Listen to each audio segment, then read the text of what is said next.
Item for pronouncement of judgment, item number 39. MSc Appeal 176/2021.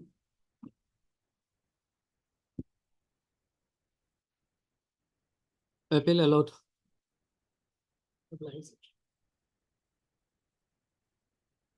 May it please your lordship. Yes.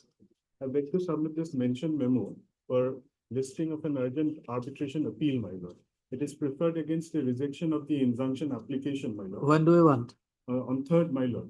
Third, On not third. possible. My lord, extremely urgent, my lord. Maybe may not be possible on third. Maybe taken Only as after a- vacation. No, my lord, the thing is the urgency is that, my lord, I was entitled to an extension of 2 years, my lord. They have granted me 6 months without assigning any reason, and it is going to expire on 9th of October, my lord.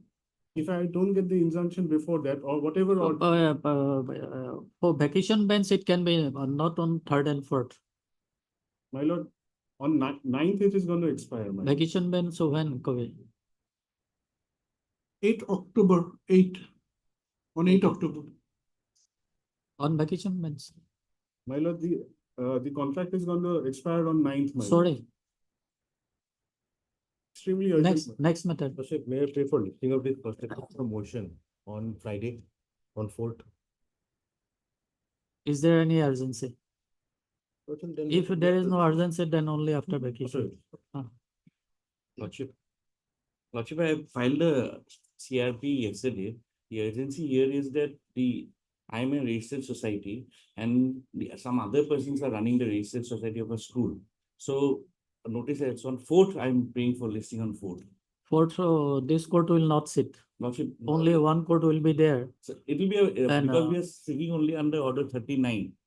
So maybe a notice only would be going. So Lordship may Kobe? put.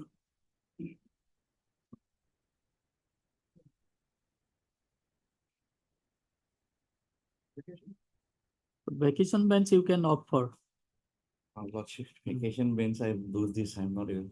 For just a notice will go No, because no. then Order Lordship- has to be passed and order has to be checked and it has to be uploaded. Lordship, that is there. Lordship, then on 21st or 23rd, Okay. 21st. 21st, 23rd, 23rd. Okay. deeply obliged. May it please your lordship, with the consent of the other side, lordship, I beg to mention item number 30 and 31, lordship. These matters may kindly come up after 15th of November, lordship. 30 and 31. Yes. I've taken the consent of the other side. In item number 30, I am for the respondent, and 31, I am for the appellant. Mr.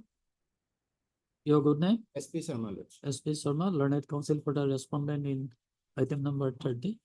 With consent from the other side, press for listing the matter After 15th of November, any date, lordship. After 15 November. On 21st November, Hearing date, hearing day. in next item. For the appellant with consent from the other side, press for listing the matter on 14th. same On date, 21st November. same date. Same day. Obliged. Like matter. Made to the lordship. Lordship, with regard to item number 38, there was a personal appearance, lordship. Lordship, Yes. Before the date was fixed today, lordship, he went outside the state and he'll be returning after 15 days. So lordship may fix the matter after 15 After? days. 15 days, lordship. 15 days. But I have to submit, I have talked with the opposite party council Hmm. and opposite party may be coming, lordship. That lady, Lady, she is coming. as per the instruction given by the opposite party, lordship. I have But informed. whether that- he consented for this adjournment. Counsel for the, As such, there is no consent because I have already intimated them 3-4 days back only that he is not available. So lordship may keep this matter part third and after vacation can be for personal affairs. we will call the matter, let Mr. BC does come. Honey, Yeah, please, your lordship. I beg to mention item number 32, my lord. 30? In this 32, in this case, an additional affidavit was filed yesterday, madam. And finally, I may be allowed to bring this report, my lord. Okay, we will call it Yes, Lord. 2 p.m. May please your lordship. May please, your lordship, I beg to mention item number 20, my lord. Yes, Council Mr. A.R. Will, my lord, may I pray for listing of this matter after the vacation, my lord, item 20, Mr. M.A.I. Hussain. M.A.I. Hussain, learned counsel for the petitioner. You inform the other side. Understood, I have, filed my education. Consent from the other side, press for listing the matter after reopening of the application. Fair law. Hello, boss. May it please your lordship, I beg to mention an RFA matter 45/22, which was last listed in February last year. Yes, Ever since then, it's not been taken up. I pray that this matter be taken up after vacation. Okay. Like either on October 22nd, if possible, okay, Is it a hearing matter? hearing for hearing. okay. 22nd. But should I pray for listing of a motion item, your lordship? It was filed yesterday. The urgency is that it is a violation of injunction and they have proceeded for police help as well. Friday, if possible, Friday may not be possible. last working day, your lordship. Because there is an urgency. During vacation court on 8 October. May I please, your lordship? Hmm. Lordship, may I pray for listing of motion matter transfer petition, your lordship, and it is filed by the wife, your lordship. And the appearance and for appearance and WS, it is fixed on 4th, your lordship. And wife is from Hailakandi, your lordship. You file on application before the trial court. We'll take it up immediately after reopening. Your lordship, it is for WS, a last chance, otherwise it will proceed ex parte, your lordship. You file an application that you preferred one CRP before this court, no, transfer petition before this court. Obliged. Yes, I beg to mention for listening of this case, CRPI, similar CRPI was pending fixed on Thursday. Because of some development, new CRPI was filed, and it's they come together, if Thursday, my that was fixed.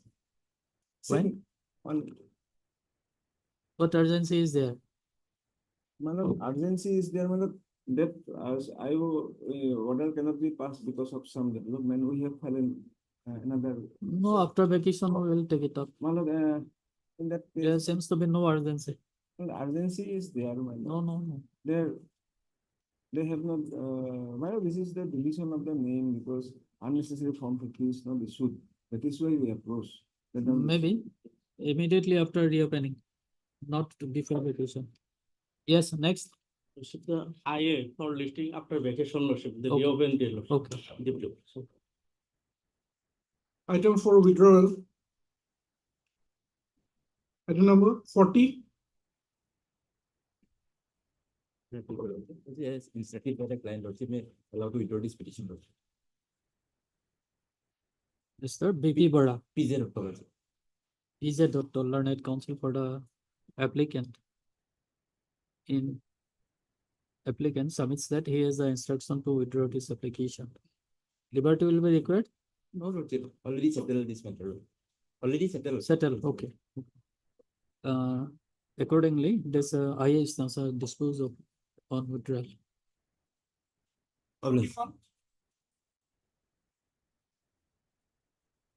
Lordship, we have the instruction to withdraw it. Okay, Mr. Bhagavati, learned counsel for the appellant, submits that he has the instruction to withdraw this appeal. Here is accordingly allowed, this matter is disposed of on withdrawal. For motion item number 1.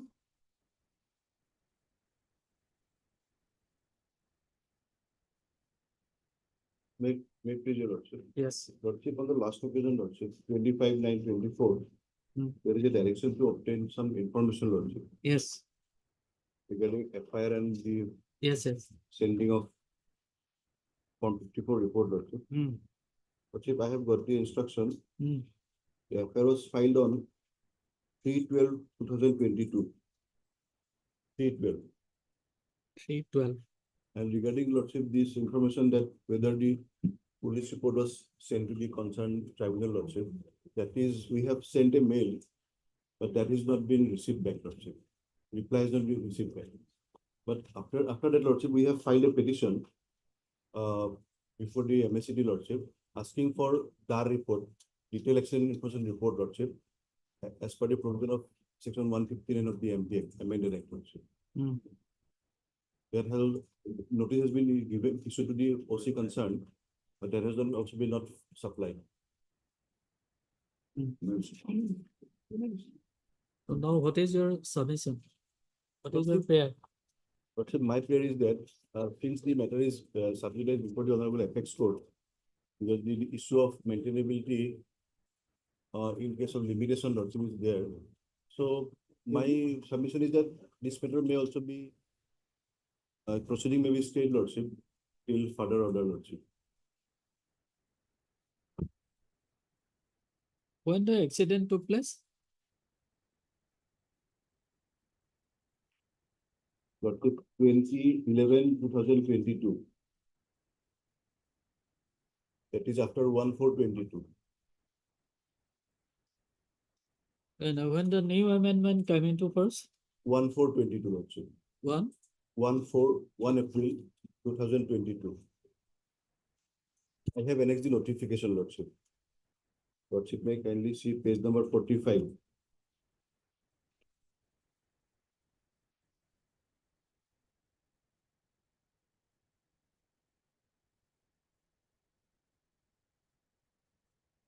Last page, Lordship, of my petition.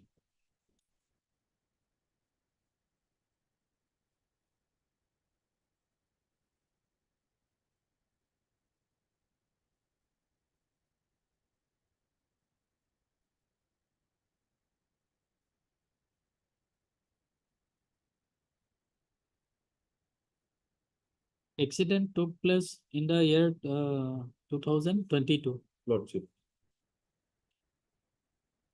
After coming into force of the new amendment. New event.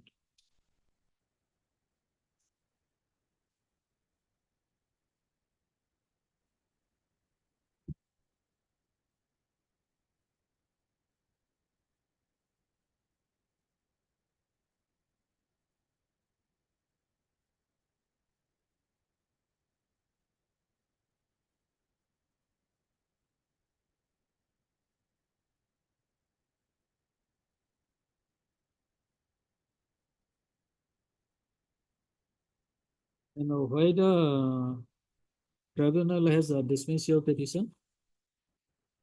No, Lordship, tribunal has allowed the petition filed under section 5 of the Limitation Act. To that, we have filed an objection, Lordship, raising the issue of maintainability in view of section 166 subsection 3 that was specifically raised.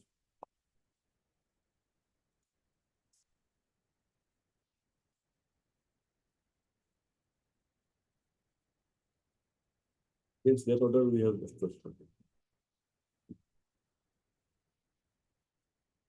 But the problem is that if the matter remains sub judice before the Supreme Court for years together, then what would happen for the claimants here?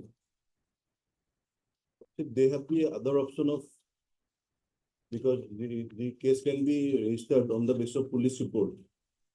If the police sends the report, case may be registered and proceeded accordingly. In that case, there is no bar of limitation, Lordship. Only in case of 166(1), Lordship, bar is there of 6 months. Otherwise, not, my lord.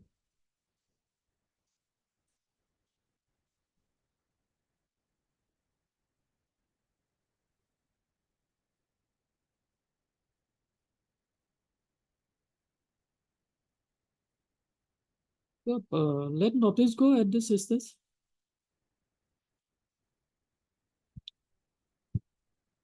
We'll hear both the parties. Or Mr. T. Coletta, learned counsel for the petitioner. Person to order dated 25/9/2024, Mr. Coletta, learned counsel for the petitioner, has obtained necessary instruction and submits that in connection with the accident, one FIR was lodged on 3rd of December 2022. And whether accident information was forwarded to the learned member of jurisdictional MSCT or not. A mail was sent, but no reply has been received till date.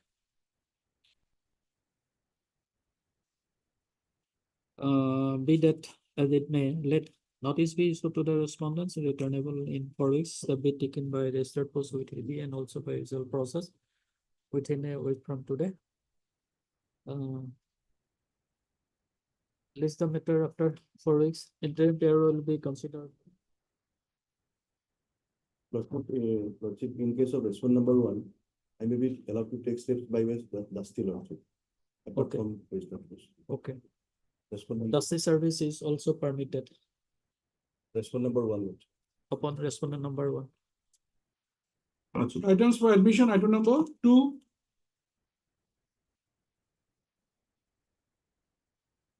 Right, legal lordship. Lordship, here we have received instruction. As per our instruction, lordship, there are 5 petitioners. Out of these 5 petitioners, lordship, 4 have already been accommodated as tutor in terms of the cabinet decision of 2020, lordship. Or have been accommodated. They have been accommodated as teacher or tutor. In terms of the cabinet of cabinet member number 2020, lordship. And insofar as the petition number 5 is concerned, he has not been, he has also been offered the appointment, but he could not be accommodated as he attained the age of superannuation on 31/12/2020. Therefore, he was not. So perhaps so far as the petition of 1 to 4 is concerned, there is no grievance anymore. Petition number 5 could not be accommodated because he attained the age of superannuation on 31/12/2020. If 2020. We will file affidavit, lordship. Lordship, we can file These instructions are old instructions, Lordship. They were asked to file affidavit numerous times. These instructions are old instructions. Lordship, I can see 1/5/2024, and these are admitted by the petitioners long back. Nevertheless, lordship, these petitioners have been working and they are getting salary. They have accepted the terms and conditions. And they are working, they are getting their salary. No. They have accepted the No, terms that and conditions. that is my prayer. I have not been given salary since 2012. Lordship, I see my prayer. And there's an inordinate delay. Lordship, let me file the affidavit because their initial appointment itself was illegal. As a That- result, that cabinet decision was taken in 2020 and given certain criteria, they were accommodated as tutor or teacher. So let me file a detailed affidavit. Lordship may fix the matter after vacation. In the Immediately meantime, after vacation, I will Lordship. bring on record Immediately after vacation. Enough time will granted, Lordship. after vacation. Lordship. 21st or 22nd, Lordship. I have not been granted since March 2012. Heard, Mr. P. Dekha, Lordship. P. Dekha, learned counsel for the petitioner, and also heard Mr. Sharma, PM Sarma, lordship. learned counsel for the respondent. Mr. Sharma submits that he has received the instruction and he will file affidavit in opposition and press for listing the matter immediately after reopening of the vacation. Here is allowed. Allowed for the last time. Lordship. It is made clear that no further chance will be given to the respondents to file affidavit in opposition. List accordingly. On 23rd, 28 or 29. 28, that 28 October. Item 3, Lordship, in item number 3, lordship, I am told that Mr. B. Chakrabarti has filed wakalatnama on behalf of respondent number 5. So he is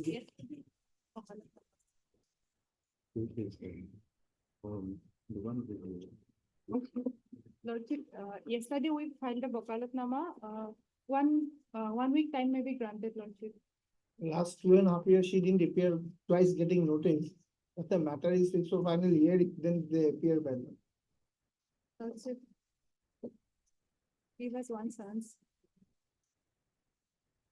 She will be retiring in the month of 2025. Okay? December. So that's why we are adjusting because 2.5 years the situation is pending by now. I don't mind, Okay. let them. get Heard a- Mr. Jairo, learned senior counsel assisted by Mr. R. Hazarika, learned counsel. And Madam A. Sharma on behalf of B. Chakrabarti. A. Sharma, learned counsel appearing on behalf of Mr. B. Chakraborty. Or respondent number 5. Respondent number 5. Who is for respondent number 6? Your name? Learned counsel for the respondent number 6. Pardon? 2, 3, and 4. 6 not appeared by. Acha. In spite Yes, of Madam, getting. you for Respond number one, you're not. respondent number 1. None appears for the respondent number 6, though service completed in view of order dated 25/9/2024. It is submitted by learned counsel appearing on behalf of Mr. Chakraborty, learned counsel for the respondent number 5, that that they have filed Ukalatnama yesterday and press for listing the matter after vacation. Let it be after vacation on 22nd, madam, but they should file the affidavit before the date fixed, madam, so that we can do the hearing, my lord. Okay. The learned counsel for the respondents may file their affidavit well in advance before the next date. List the matter on The first week of November, On 22nd, my lord. 22nd, so already. we October. have They so need many- 1 week time, my lord. Let it be on 22nd of October, my lord. Okay. Item 4.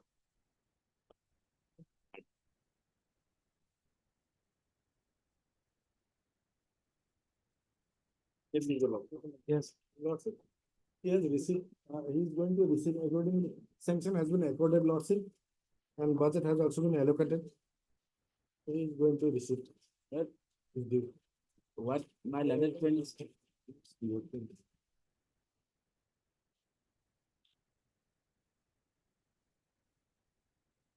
We are, regarding this, we are aware that already amount has been sanctioned.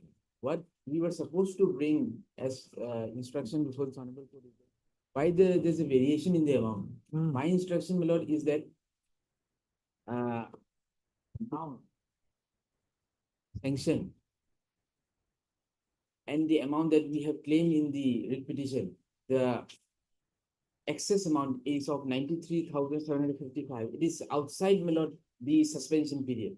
So the suspension period was claimed by us, but what is the excess amount is outside the suspension period. But my lord, my instruction as of now is that, Lord, the amount has not been credited. The letter appears to be of 23/9. On the last occasion, the 30th September. yes, the last occasion also. Sanction has been accorded, budget allocation has been sanctioned on 25 September, Lordship. Down below, Lordship, bottom, the necessary budget allocation has already been issued on 25/9/2024. It is a new instruction, Lordship.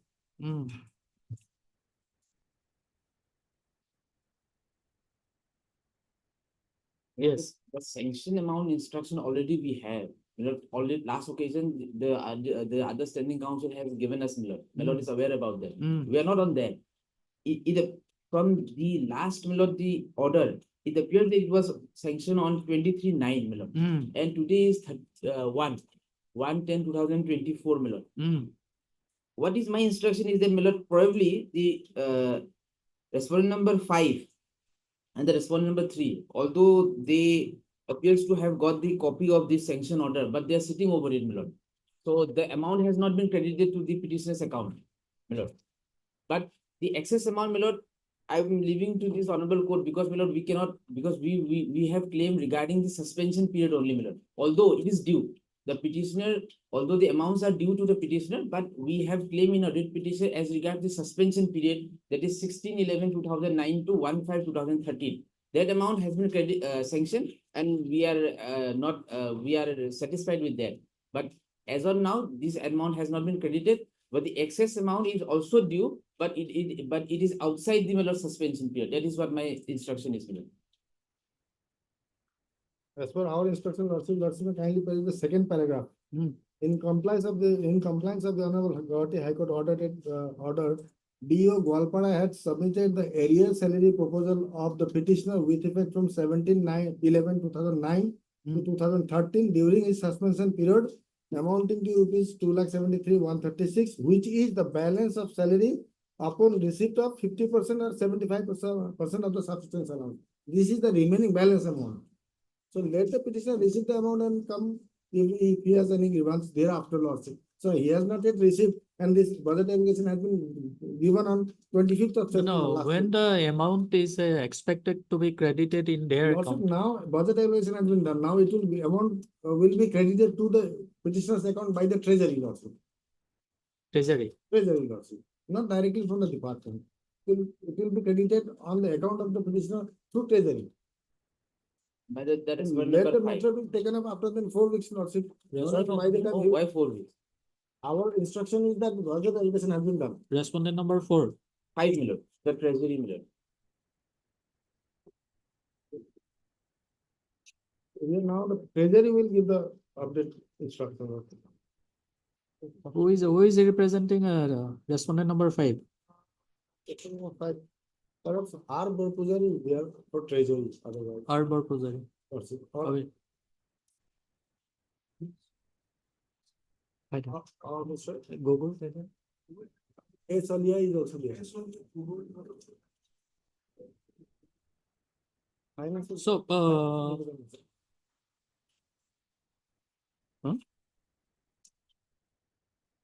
okay, after some time then, Yes, ma'am. let Mr. Gogoi or Lord. the person who represents the respondent number 5 comes. Item 5. Hmm.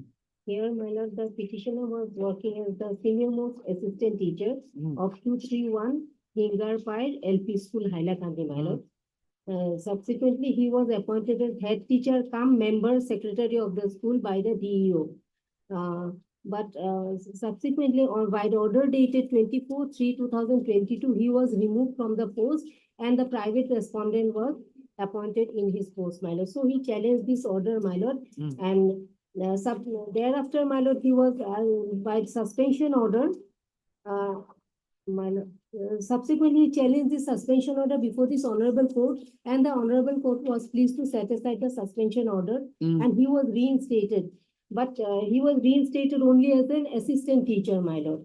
So he has challenged this by filing the instant writ petition. But on the last occasion, my lord, the learned counsel for the department has submitted that the departmental proceeding has been initiated against him, my lord. That is why, my lord, we are not, my lord, pressing the prayer for payment of the salary, my lord, full salary, because DP has started, my lord. But there is another prayer in this petition for payment of an amount, my lord, of 40,147 and 9,080. That is, he spent for feeding the midday meals as well as for purchasing materials for, my lord, Gunutsav, my lord.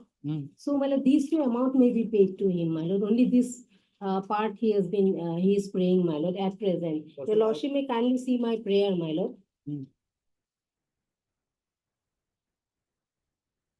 Also, I have placed before your lordship that order of the department. The department proceeding has been completed. It was initiated and it has been completed, lordship. Lordship may kindly peruse the order, lordship, of 19th of August 2024. It reflects everything. There are allegations of misappropriation of fund. My lord, that order the petitioner will challenge by filing a different writ petition. But regarding this amount, my lord, This amount need to be recovered from the petitioner, lordship. no, my lord, your lordship, this amount has not been paid to the petitioner. Your lordship may kindly peruse para 2 of my petition, my lord. Page 5, my lord. This is an amount of rupees 40,147 for the period from December 21 to 24/6/22 is due to be received by the petitioner from the MDM account of the school, which was spent by him in feeding midday meals to the students of the school. That apart, the petitioner is also entitled to receive another amount of rupees 9,800 from the SMC's account for purchasing materials by the petitioner in advance to be used in Gunutsav to be held on 2/8/22, and the same was handed over to the respondent number 7 by the petitioner at the time of his handing over of the charge of the school to the respondent number 7, my lord. These amounts are, my lord, he is entitled to be paid this amount, my lord.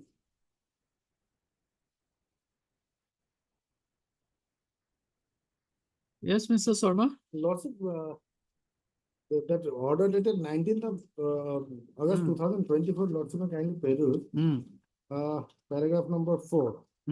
Whereas report submitted by the DO Hailakandi states that Abdul Jalil Borbhuya, head teacher of so-and-so school, has withdrawn 70,000 for utilization of multi-sectoral development program fund from school SMC fund. But no progress report found, and he had withdrawn 23,000 for midday meal by taking signature of Rabjan Nahar Borbhuya, ex-president, and misappropriated the fund. Further, Abdul Jalil Majumdar violated the direction of the DO Hailakandi by number so-and-so dated so-and-so regarding handing over the charge of head teacher to the next senior most teacher. Besides, Abdul Jalil Majumdar 2000 so-and-so has received rice for midday meal from April to June 2022, but no rice stock was available in the school during inquiry. He never maintained stock register. As for present head teacher of so-and-so school, he had been deposited 2,46,000 against SMC account number so-and-so of so-and-so for construction of additional classroom of the school. But ex-head teacher Abdul Jalil Majumdar had withdrawn an amount of 2,10,500, and after a few days he returned the deposit and deposited against the said SMC account 1,20,000, and remaining 90,500 has not yet deposited. In view of the above facts and in pursuance of the inquiry report submitted by the DO Hailakandi, it has been found that the allegation against the delinquent teacher are proved. So departmental proceeding against the petitioner so-and-so will be concluded after recovering of all the financial liabilities incurred on the petitioner due to misappropriation of fund. The order is issued in compliance of the Honorable High Court order dated 31/5/2024, passed in WBC number 2731 of 2024. So there are allegations, Lordship, against him of misappropriation of fund. So these amounts need to be recovered. So as of now, Lordship, no release of any amount. There are serious allegations, this midday meal amount, development fund. My lord, this order was not furnished to the petitioner, my lord. This order was not furnished to the petitioner. Oh, Lordship, Petitioner has notice no has been knowledge Last to long back on 19th of August 2024. 19th of August. My lord, and this writ petition was for year of 2023, my lord. Statement of During allegation, Lordship, pendency of this writ petition, my lord. notice and everything, Lordship will find subsequent pages, Lordship. Draft charges leveled against him is also annexed, Lordship. We have received.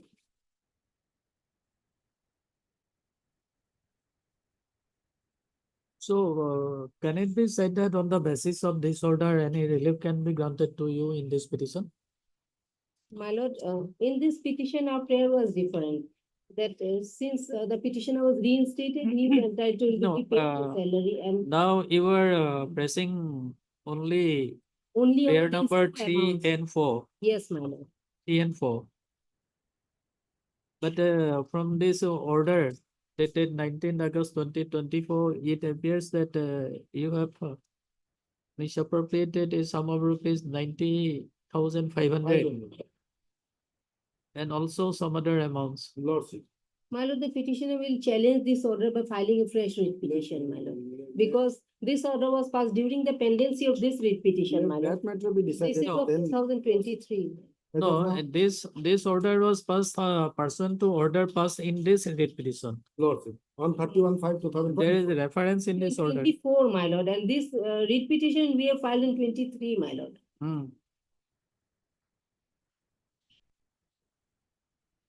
Furnish a copy to her. Lordship.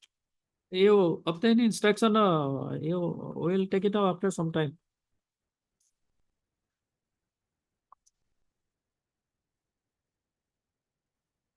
Furnish a copy to her.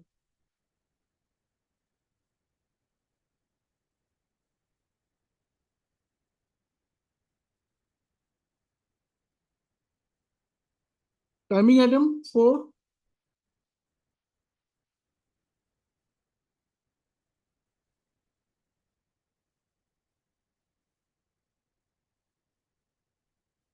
Item 4.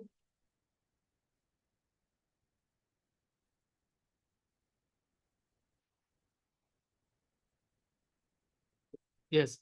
You were representing respondent number 5, My lord, I am Treasury Officer, no, my lord, I am representing, my lord, the finance department. Finance Department. Finance Treasury Officer is not under you. The treasury officer is under me. Treasury officer is. okay. Respondent number 5. Fine. Look, I have just now gone through the copy of the communication that was placed before this honorable court, my lord. Yes. My lord, with regard to here, my lord, the petitioner is claiming area salary. Hmm. Now, my lord, so far as my lord, payment of area salary is concerned, Hmm. that power is delegated by the finance department to the concerned administrative departments. Hmm. Now, here, my lord, the elementary education department is to take a call, my lord. Now, the allocation budget has already been done on 25/9.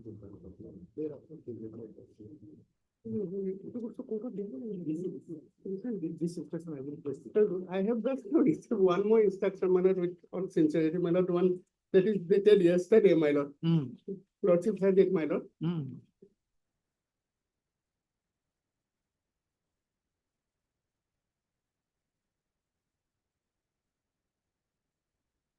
Budget allotment has already been issued. Kindly- No, that's all right, but the amount has not been credited in their account. The amount has to be credited because it has to be, my lord, deposited, my lord, in the bank account of the, my lord, petitioner. Petitioner, Yes, yes. nowadays it is done in that way, my lord. Hmm. Now, so far as, my lord, this is concerned, my lord, Lordship will kindly see, my lord, this instruction, the last line, my lord, Hmm. last two line. Hmm. May I read it, my lord? Hmm. Accordingly, government has accorded sanction amounting to rupees 2,73,136. Government means, my lord, the education department, Hmm. for payment of area salary of the petitioner by government letter number so and so dated 23/9/2024. Just Hmm. only, my lord, 1 week ago. Hmm. The necessary budget allotment has been issued on 25/9/24 to draw the amount by the petitioner so and so. Hmm. Now, it will have to be transmitted, my lord, for a process, my lord, to the office of the treasury officer, and it will be routed, my lord. No, that's that- all right, but when it is expected? So, this matter may come up immediately after this. He will get it, my lord, since it is done, my lord. Hmm. He will get it, my lord. It is by, my lord, natural process, my lord, it is done. Because nowadays, my lord, everything is done, my lord, for online Online. portal. Yes, there is no human interference, my lord. So therefore, my lord, in his account, it will be deposited. My lord, it will be feasible, my lord, if the petitioner, my lord, approaches, my lord, IS, inspector of schools, my lord, the concerned inspector of schools. Concerned inspector of schools, my lord. Whether the inspector of school is a party here? Yes, my lord, sorry. District Elementary Education, yes, my lord, DEO will also suffice, my lord. Respondent number 3, the District Elementary Education Officer. Hmm. My lord, subject to, my lord, what my friend is saying, my lord. On the last occasion, my lord, other standing officer, Mr. Begu, my lord, submitted one, my lord, communication, my lord. Hmm. That communication, my lord, itself says that it was, this sanction order has been forwarded to the district elementary education officer and the block elementary education officer, my lord. On 23/9, the order. which Therefore, requests- therefore, this 23/9/2024 finds a mention, my lord, in this page of instruction. Hmm. Now, since, my lord, it has been marked, Lordship will kindly see in that instruction itself, a copy has been marked, my lord, to the District Elementary Education Officer Hmm. at serial number 2. Hmm. So what is the harm in, my lord, the petitioner approaching, my lord, the DEO on the strength of this document, my lord? Let him take a photocopy of this document and let him approach, my lord. If thereafter, my lord, nothing is forthcoming, my lord, then, my lord, we'll have to take a call. But otherwise, my lord, in a natural process, my lord, this amount has to be deposited. There is no way out. No, that's all right, but when it can be expected? Within 1 week or 1 month? So it will be deposited, my lord, within 1 or 2 weeks, my lord. 1 or 2 weeks? 2 weeks, my lord. Because after this, my lord, instruction, nothing remains, my lord.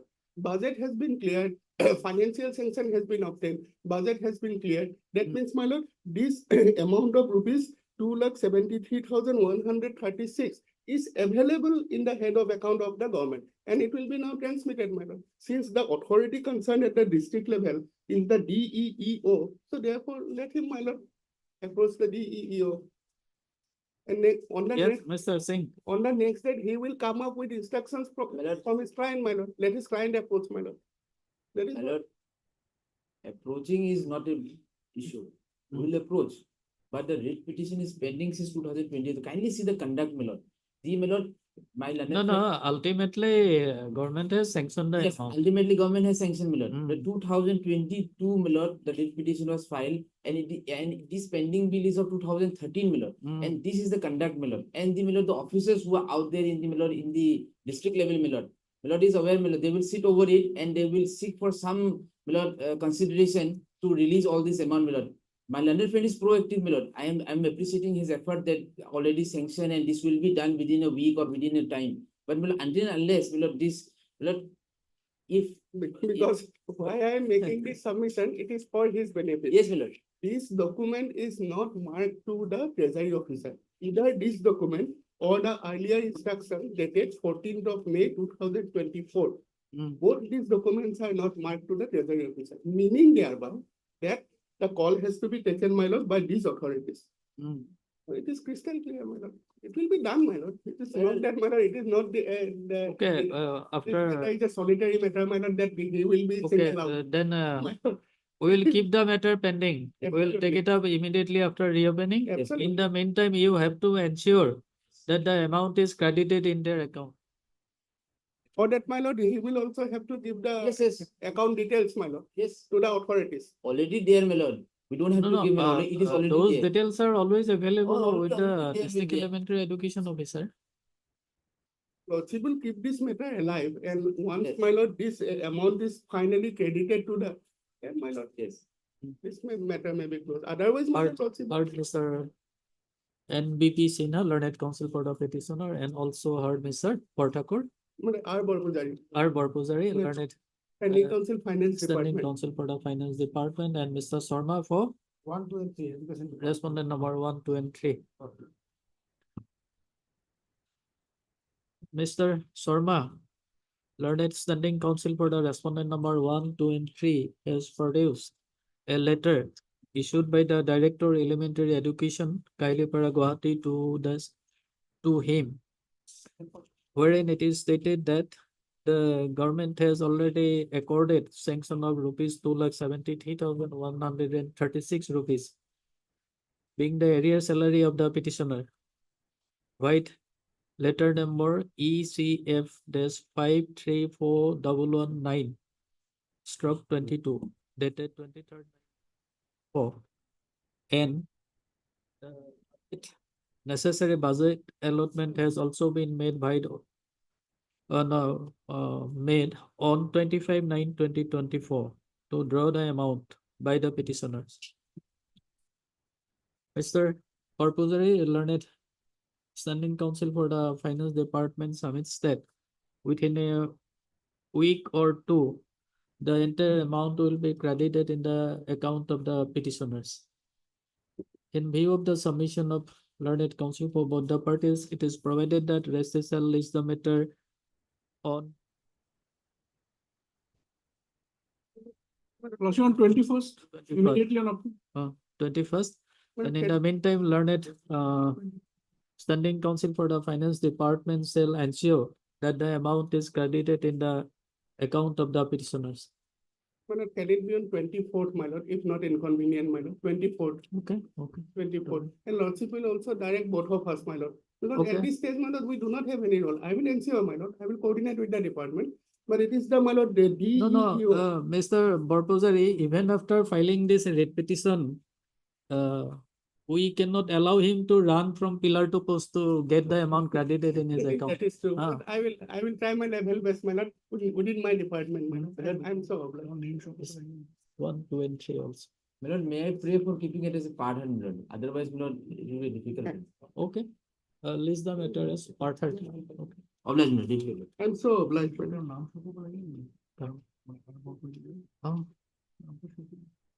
Idiot. Cause list. Rest shall reflect the name of Mr. Borpuzari in the cause list.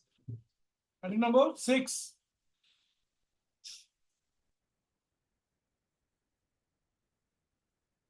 My lord, here at this stage, my lord, my humble prayer is that I may be allowed to take fresh steps on respondent number 7, my lord, private respondent. Heard Miss S.B. Chaudhary, learned counsel for the petitioner, and Madam Lordship D Musahari. B. Musari for respondent number, Lordship for secondary education. secondary education. Secondary education. Lordship for respondent And number for- 1, 2, and 3. Respondent number 1, 2, and 3. Who is for deputy commissioner? I think we just state.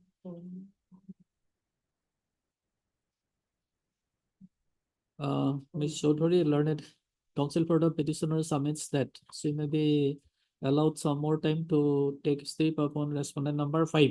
Fresh steps, my lord. Fresh step upon Respondent number, my lord, 7. respondent number. 7, my lord, private respondent. There is no respondent number 7 here. Those implicated later on. My lord. Huh? Respondent number 5, my lord. Respondent number 5. There is accordingly allowed. Step be taken by register by usual process within our control. Place the matter after 4 weeks. Item number 7,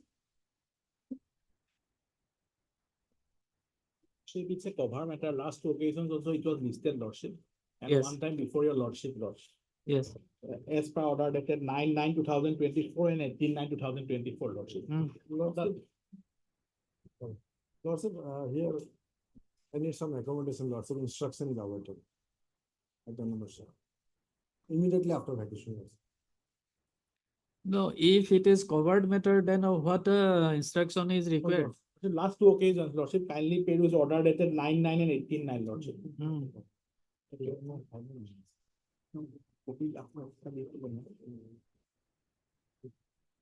Two, 117 pieces no doubt. Yeah, appointment 1993, 1994 into that one.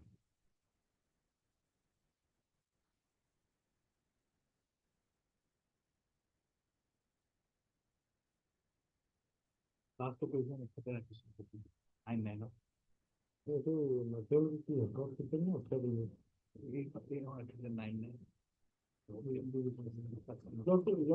after, immediately after vacation, lordship, I will go through it and lordship, I will.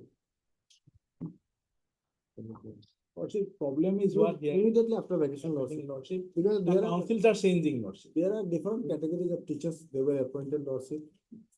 The coordinate bench of this honorable court also heard the matters in details. There are drop teachers, there are stipendiary teachers, there are OBB teachers. And stipendiary teachers, they have been given the old pension scheme, lordship.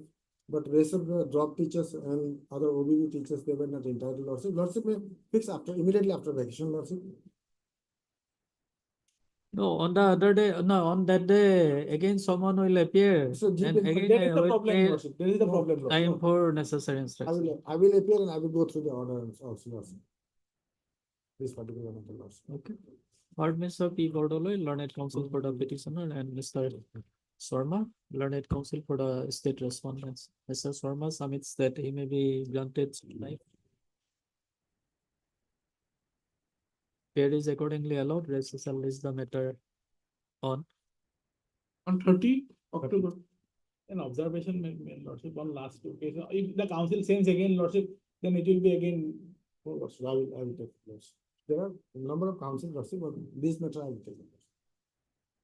No, can we direct a particular council to appear in a particular case? Otherwise, lordship may reflect my name. in the Name can be cause list. His name may be reflected, lordship. My name may be reflected on the cause list. Name of Mr. Swarma shall be reflected in the cause list. Lordship. Keep the date may fix, lordship. 30. 30 October, lordship. Oblige, lordship. Item 8,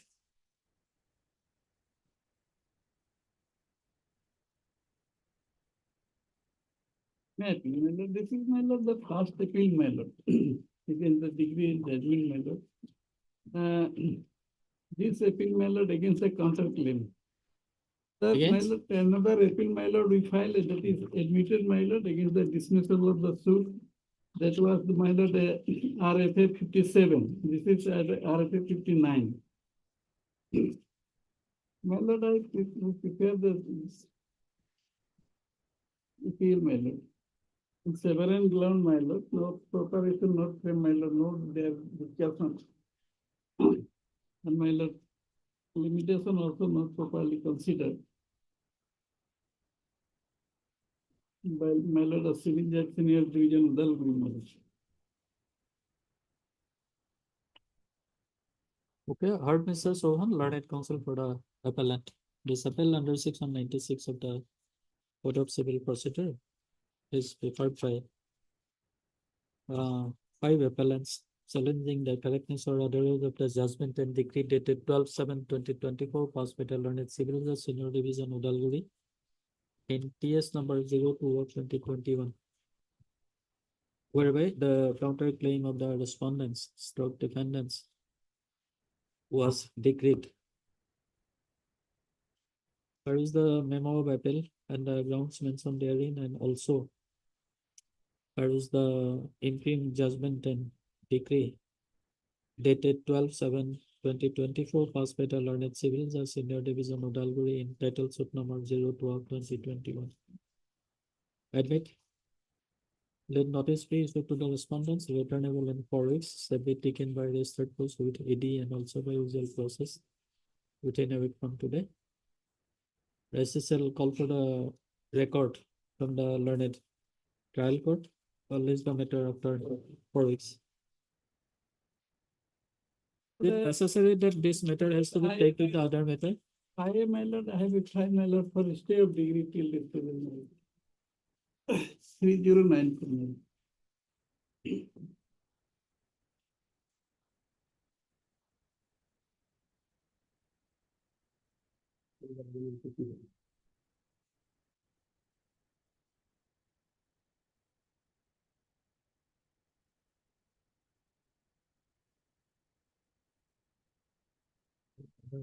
Decrease the error. Okay.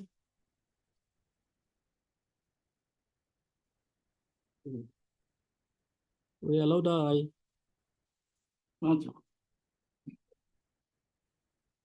Item 9,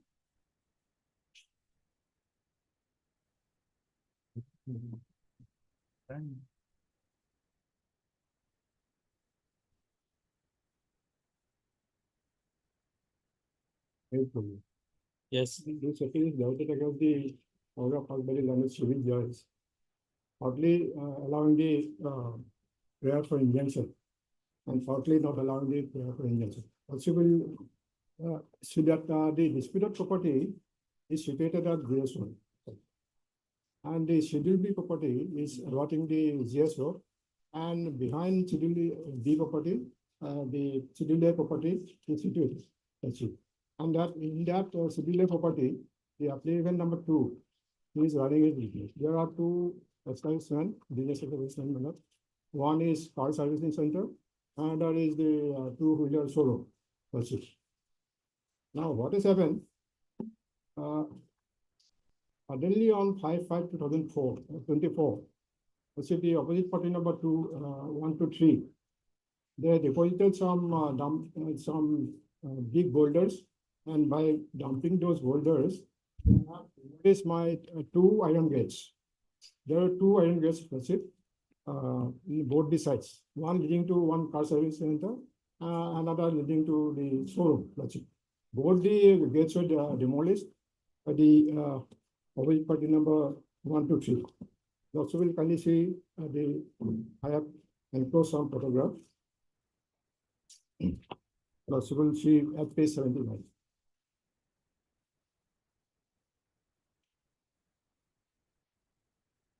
Page 79.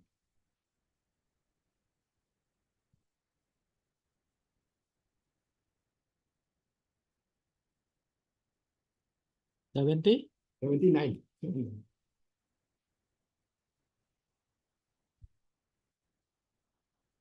Below, let's will see the big boulders are dumped there, and that iron gate is demolished, damaged.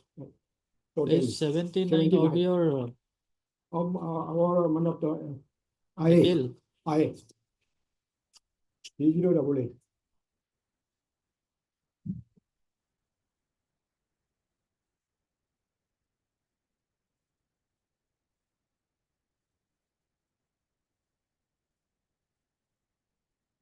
79. 79 years.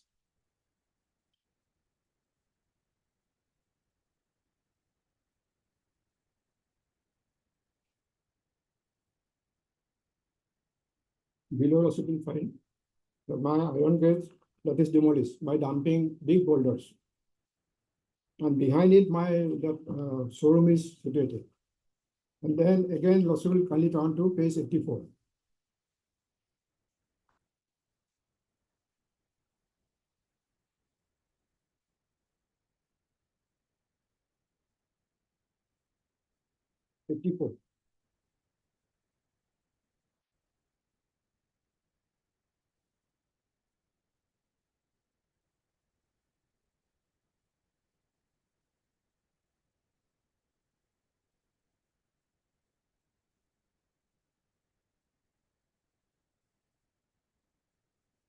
Yes. 54, also will find that big boulders are dumped there. Not only big boulders, this stone chips and other materials are dumped there. Behind it, that showroom is situated. So there is no passage to go into all my showroom. That's it. And thereafter, I was to court by filing a suit and also a prayer for permanent injunction as well as for mandatory injunction. Now, Lossi will kindly turn to page 107. Everything was found in my favor. Panafisi case, balance of convenience, irrevocable loss. Even then, the trial court, he allowed only one prayer, that is for opening of the passage from the southwestern side gate, and not from the southwestern side gate. Page number? Lossi will come to page 107.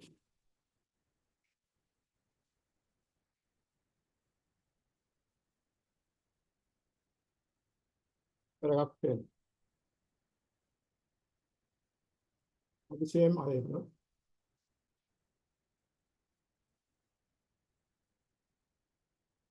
Paragraph 10. Following the submissions of the report by the Advocate Commissioner, it was noted that two vehicles belonging to the petitioners were blocked inside Schedule A and Schedule B land due to the closure of two iron gates. The gates were damaged and blocked by large boulder stones. The report also stated that there was no alternative way to remove the vehicles unless the boulder stones are clear. The petitioners were facing difficulties due to the blockage of the iron gates. It was observed that there is no other entryway to the petitioner's home in Schedule A and Schedule B land except for a private land on the western side of the line. Now, Lossi will kindly down to paragraph 18.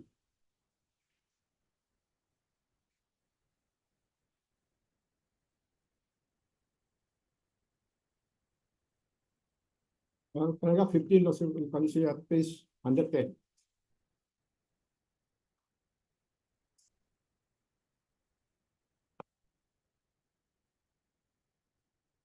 For review of the pleadings and submissions from both the sides, it has been expressed that the petitioner's conduct of business on the property described in Schedule A, which encompasses the Schedule B, the intentions to Ishan Motors LLP and Bora Servicing Station Car Washing Point, both located on the premises, were obstructed by large boulders.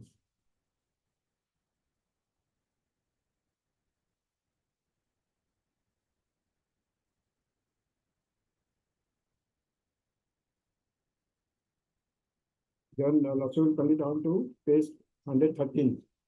Paragraph 18, page 113.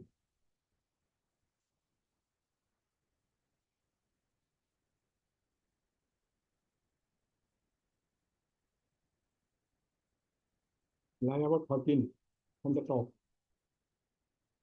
Yes. Just in the middle, that's it. The court recognizes that the blockage of the iron gates has caused both gates, has caused operational inconvenience for the petitioners and constitutes a strong prima facie case in their favor. Moreover, the court acknowledges the risks of unquantifiable losses should the petitioners be restrained from assessing their developed shops. There are two shops. Consequently, the court finds that the principles governing the grant of injunction in favor of the petitioners. And again, paragraph 21, page 140.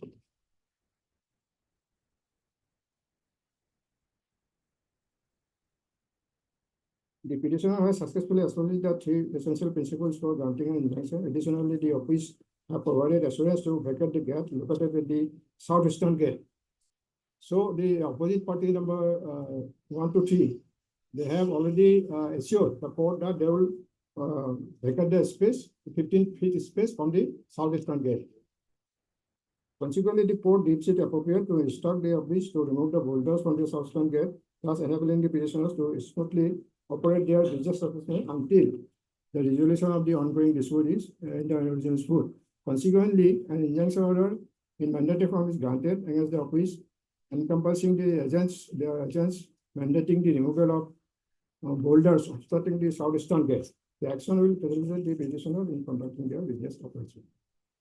So let's say out of 2 cases, everything was found in my favor. Prima facie case, irrevocable law, and also balance of inconvenience. But here then the learned court below, he has opened only 1 gate, which was already done by the opposite party number 1 to 3, already opened. So that was not the matter in issue. On the date of hearing on 29, on 5/9, the issue was that whether to open the other gate also, because it affects my business leading to the car showroom. So that was the issue. And yet then that was not open, but again is earlier position that was again reiterated by the impugn order. So that is my view. So partly allowing the injunction in favor of me and partly not allowing injunction against me. So that is the issue, and lawsuit will kindly admit the appeal. Lawsuit will kindly hear the matter.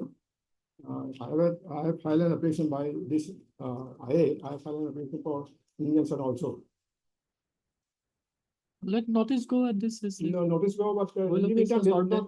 they should not block my passage. That is the only matter. In the meantime, they should not block my passage because during the ensuing the puja holidays, my business is going to be affected. So in the meantime, No, they should not block one gate is already opened. 1 gate, but leading to different business association. That is not material because already open by the opposite party number 1 to 3. But I am concerned with only this particular showroom.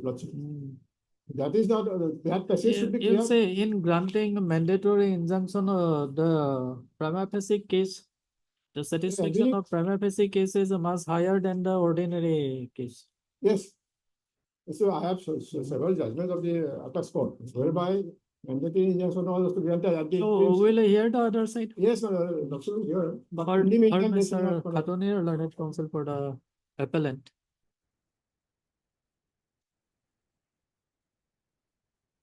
This appeal under Order 43. Order 43 Rule. Order 1R. 43 Rule 1R smaller, read with Section 151 of the Code of Civil Procedure, is directed against the order dated 28/9/2024, passed by the learned civil judge, senior division number 1, Kamrup M. Guwahati, in Mejia case number 449 of 2024, arising out of title suit number 253 of 2024, whereby the learned civil judge, senior division number 1, has partly allowed the pair for injunction made by the petitioner. Peruse the memo of appeal and the grounds mentioned therein, and also peruse the impugn order dated 28/9/2024. Admit. Let notice be issued to the respondent, returnable First week of November, within let's say, 2 weeks. Returnable within 2 weeks. Step be taken by registered post with AD and also by usual process within a week from today. Recessal. Scan copy of the record from the learned trial court. Place the matter after 4 weeks. So you kindly fix a date, 4th of November. After 4 weeks, last week of November, No, after No, 2 4 weeks. weeks. 2 weeks. 4 weeks. 2 weeks. Okay. on 6th November. 6th November. And Or we will if permit it possible, to, sorted. Okay. we may be permitted to sort the notice by Dusty. Dusty service is also permitted. In IN notice will go. We'll Notice consider though, it in the that- meantime, they should not block only, but because during the vacation, the entire passage is blocked. How do I run my business? Only not to block my passage only, small passage maybe. No, no, that. No, my entire, the pair is different, madam. So, you will see, but in team, it can be passed because I have so many judgments of at the moment I am not going to place it. In team, because they have taken law into their own hand. By taking law into their own hand, they have damaged my everything, the gates and everything. So in that case, it can be restored now, even by way of interim order. My small prayer is that my small passage should not be blocked. So that Let the other side appear. We will hear you. We'll hear you. My prayer also will kindly see for a moment. The prayer for entering in the IA.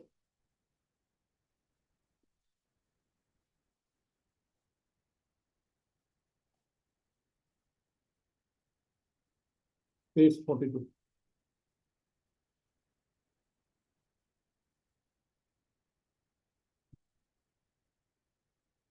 Displayed that this wrong code may direct justice to the opposite party member from causing any disturbance, hindrance, blockage by putting any material. Now also they are doing it, madam. They are blocking the process every day. They are putting some material. That's not done in the meantime. They should not further put any material to block. Again and again, they are doing it every day. Only till returnable date, that's all.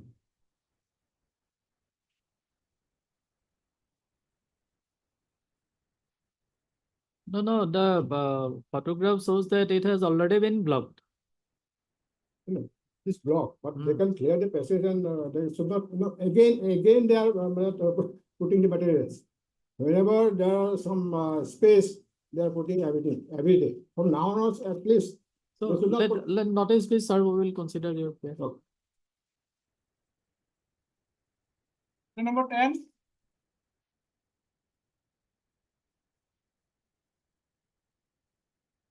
May it please your lordship.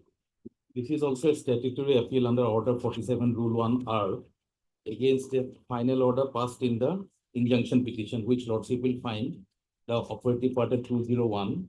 And there are caveats also. The matter, subject matter is relating to leasing out of school buses by DPS. During the existence of the extension period, we wanted to go for a further tender, inviting new bidders. They also participated. However, they become L2 when they challenge the whole tender process. So at this stage, lordship is to issue notice because the caveats are also there. So on the next day, lordship may be pleased to hear on the stay vacating petition. Caveat or would be heard. Caveat is then discussed. Heard Mr. D. Soike, learned senior counsel assisted by Mr. Arbor Pujari, learned counsel for the appellant, and Mr. Saheullah, learned senior counsel assisted by Ms. Yes, sir. This appeal under order 43 rule 1R read with section 151 of the Code of Civil Procedure is directed against the order dated 6/8/2024 passed by the learned civil law senior division Dibrugarh in Mizje case number 74 of 2023 arising out of commercial suit number 02 of 2023. Peruse the memo of appeal and the grounds mentioned therein and the impugned order dated 6/8/2024. Admit, issue notice to the respondents. Returnable in 4 weeks. 4 weeks, date may be given in the first week of November. Okay. On 6th November. Mr. Saheullah, you are representing all the respondents?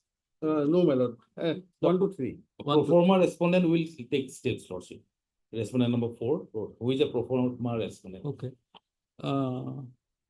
However, no formal notice is required to be issued to the respondent number 1, 2, and 3, since Mr. Saheullah, learned counsel, appears and receive notice. However, extra requisite copy of the petition will be furnished to him step upon respondent number 4 be taken by registered post with AD and also by usual process within a week from today. Recessal, whether calling of the record is required, At this stage may not be may required. not be required. List the matter after 4 weeks. So in a IA notice will go? Yes, Lordship, I notice my wish. Highly obliged. On 11th November, 11 November. Highly obliged, Lord. Think so. Item 11?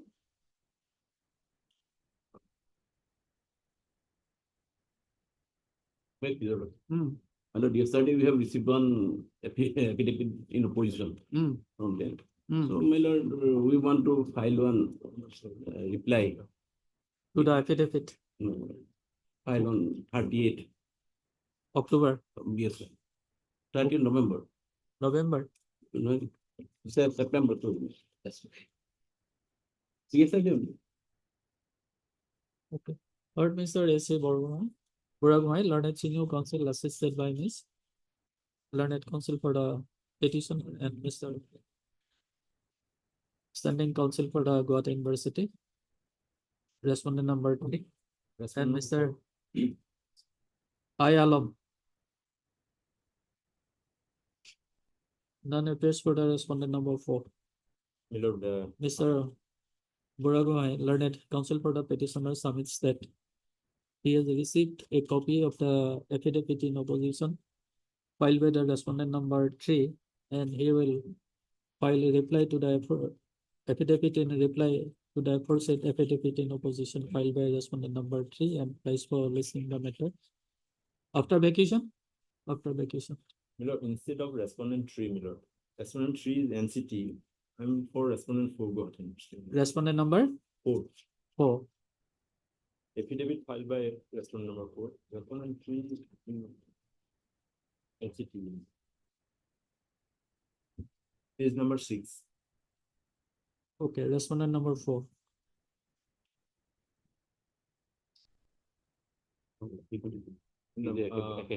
My appearance as respondent 4, my Lord. Okay, respondent number 4. List after, so do you fix a date? Not necessary. Your Lordship will fix it. 25th? October. Yes, sir. Yes, Lord. Item 12. In this case, my Lord, actually, we have filed one affidavit and yesterday. They have received the copy. And I don't think that, my Lord, Your Lordship, this eve of this vacation will propose to hear this today. So this also be heard on 25th. Yes. So that they also get some time.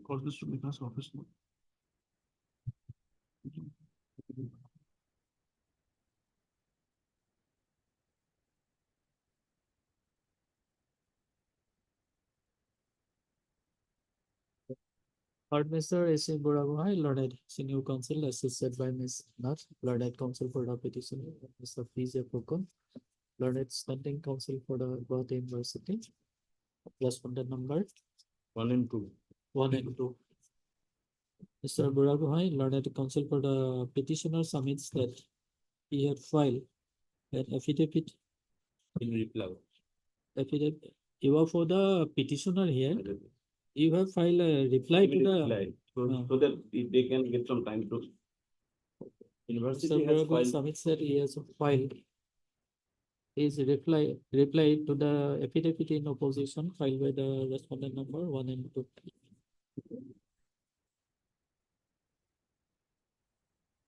Okay.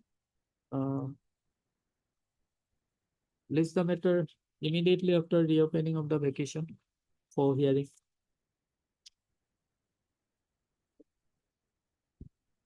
For admission. Whether it was admitted or not. Not admitted. Admission hearing. Admission hearing.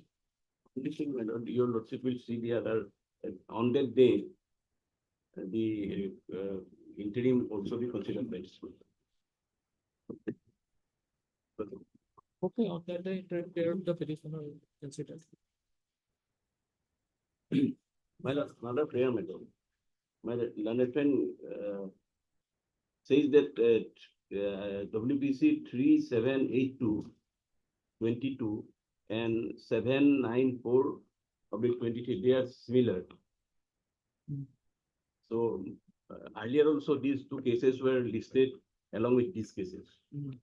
So these two cases may also be listed along with these cases. Item number? 3782 WPC. Along with item number 12. Yes. Mr. Buragmai, Learned Senior Counsel also submits that WPC number 3782 of 22 2022 and 794/2023. 794. are similar matters and has to be taken No, to we don't say similar, but they claim that it is similar, so it should be listed on that day along with this. Okay. Has to be registered list the appropriate to repetition along with the present rate petition number 4212 of 2024. For hearing under order 41 rule to CPC. Item number 13.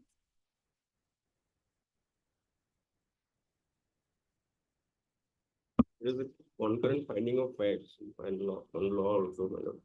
The plaintiffs and defendant are own brothers, my lord.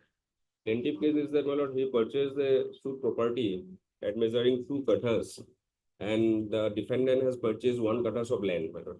The land of the plaintiff is road facing, whereas my land, my lord, it is the defense, my lord, my land is on the back side of the land purchased by the defendant plaintiff. So during the trial, my lord, he adduced some evidence, the plaintiff, to prove the sale deed. But those evidences were discarded by the learned court. If I may take your lordship to page 36. The memo of appeal. Yes. To establish his title, your lordship has got second line. Yes. To establish his title to the suit land, he further exhibited the Jamabandi copy as Exhibit 2.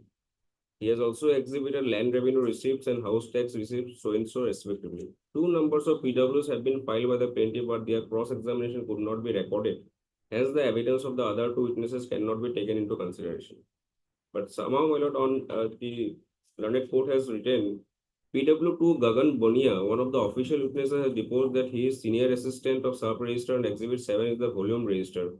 Has the note of deed number so and so, and schedule contain 2 kathas of land under tag number 257 of patta number 87 under Horyokpad Moja so and so. Exhibit 81 is the description of deed number so and so. The purchaser of the sale deed, Pratima Das, wife of Kali Prasad Das, and the seller was Akhtar Ali, and land measuring 2 kathas covered by tag number so and so. Hitor Kuti under so and so Moja.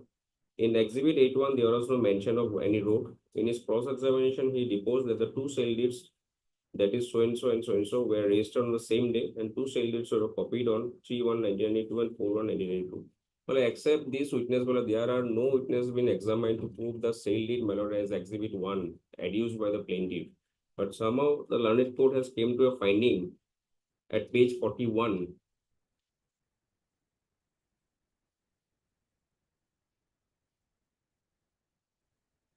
After due consideration of contention raised on behalf of both the parties, I have arrived at the following decision in this issue as discussed in the above paragraphs. Exhibit 1 is proved and the right, title, and interest of the plaintiff over the suit land is established. Therefore, the defendants do not have any right, title, and interest regarding the suit land after perusal of the exhibited documents. The exhibited documents were the Jamabandi copy and the tax paying receipts only.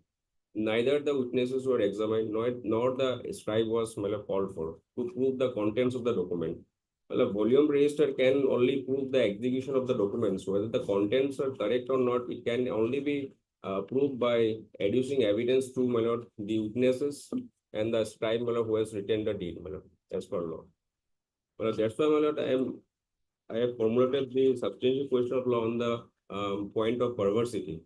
Well, when the learned court itself has came to a finding that the two witnesses whose examination, cross-examination could not be done, cannot be considered, but on the basis of the evidence of PW2, came to a finding that the cell deed has been proven. But your substantial question of law is not incorporated in the memo of appeal. So Page this six. memo of appeal is not in the format as required in subsection 3 to section 100. You see subsection 3 to section 100. Page 6 is the substantial question of law. It is not part of the memo of appeal. Page 6.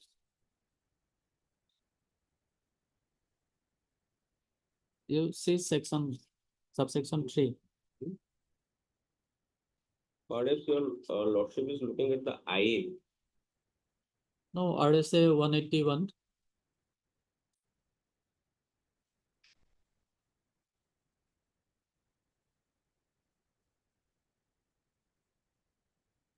I'll take it away. Maybe take another for something. Pardon, sir. S. Vishwas, learned counsel for the appellant. This is the matter after reopening of the application, so as to enable us to file amended memo of appeal incorporating the substantial question of law in the body of the memo of appeal in view of subsection 3 to section 100 CPC. Otherwise, the substantial question of law can be formulated by this. That's all right, but you have to satisfy the requirement. Item 14.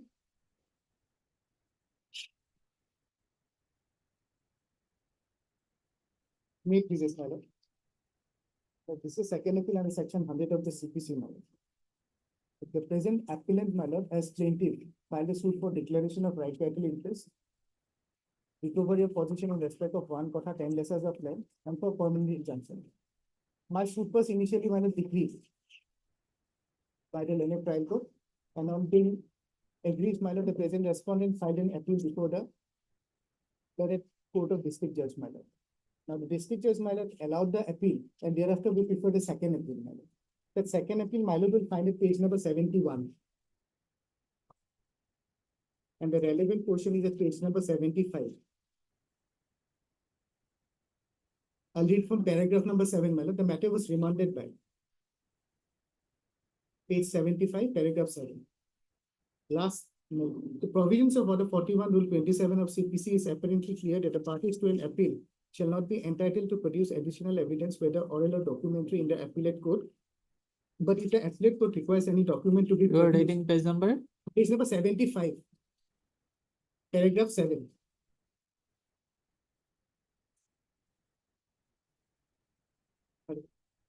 The provisions of Order 41, Rule 27 of CP is apparently clear that the parties to an appeal shall not be entitled to produce additional evidence, whether oral or documentary, in the appellate court. But if the appellate court requires any document to be produced or any witness to be examined to enable it to pronounce judgment or for any other substantial cause, the additional evidence can be taken, it being a jurisdiction vested in the appellate court by the statute. And in the present case, they are having arisen a requirement to exercise such jurisdiction by the appellate court to call for a further evidence to satisfy itself. This is important, my lord, whether the appellant purchaser had purchased the same land by paying the valuable consideration thereof thrice by means of 3 independent sale deeds, or there were some inadvertent mistakes that had crept up while drafting the sale deeds, where the view that the appellate court have failed in its exercise to failed its duty to exercise the appropriate jurisdiction under the law. Accordingly, we interfere with the judgment of the appellate court in so and so, and remand the matter back to the appellate court for an appropriate exercise of jurisdiction of taking additional evidence under Order 41, Rule 27 of the CPC, and upon doing so, adjudicate upon the dispute involved in an appropriate manner. So, my lord, the matter was remanded with an observation that, my lord, the appellate court has to decide whether by means of 3 sale deeds, which I purchased the land, 3 kothas of land, there were 3 sale deeds in respect of 3 different plots of land, or in respect of only 1 plot of land.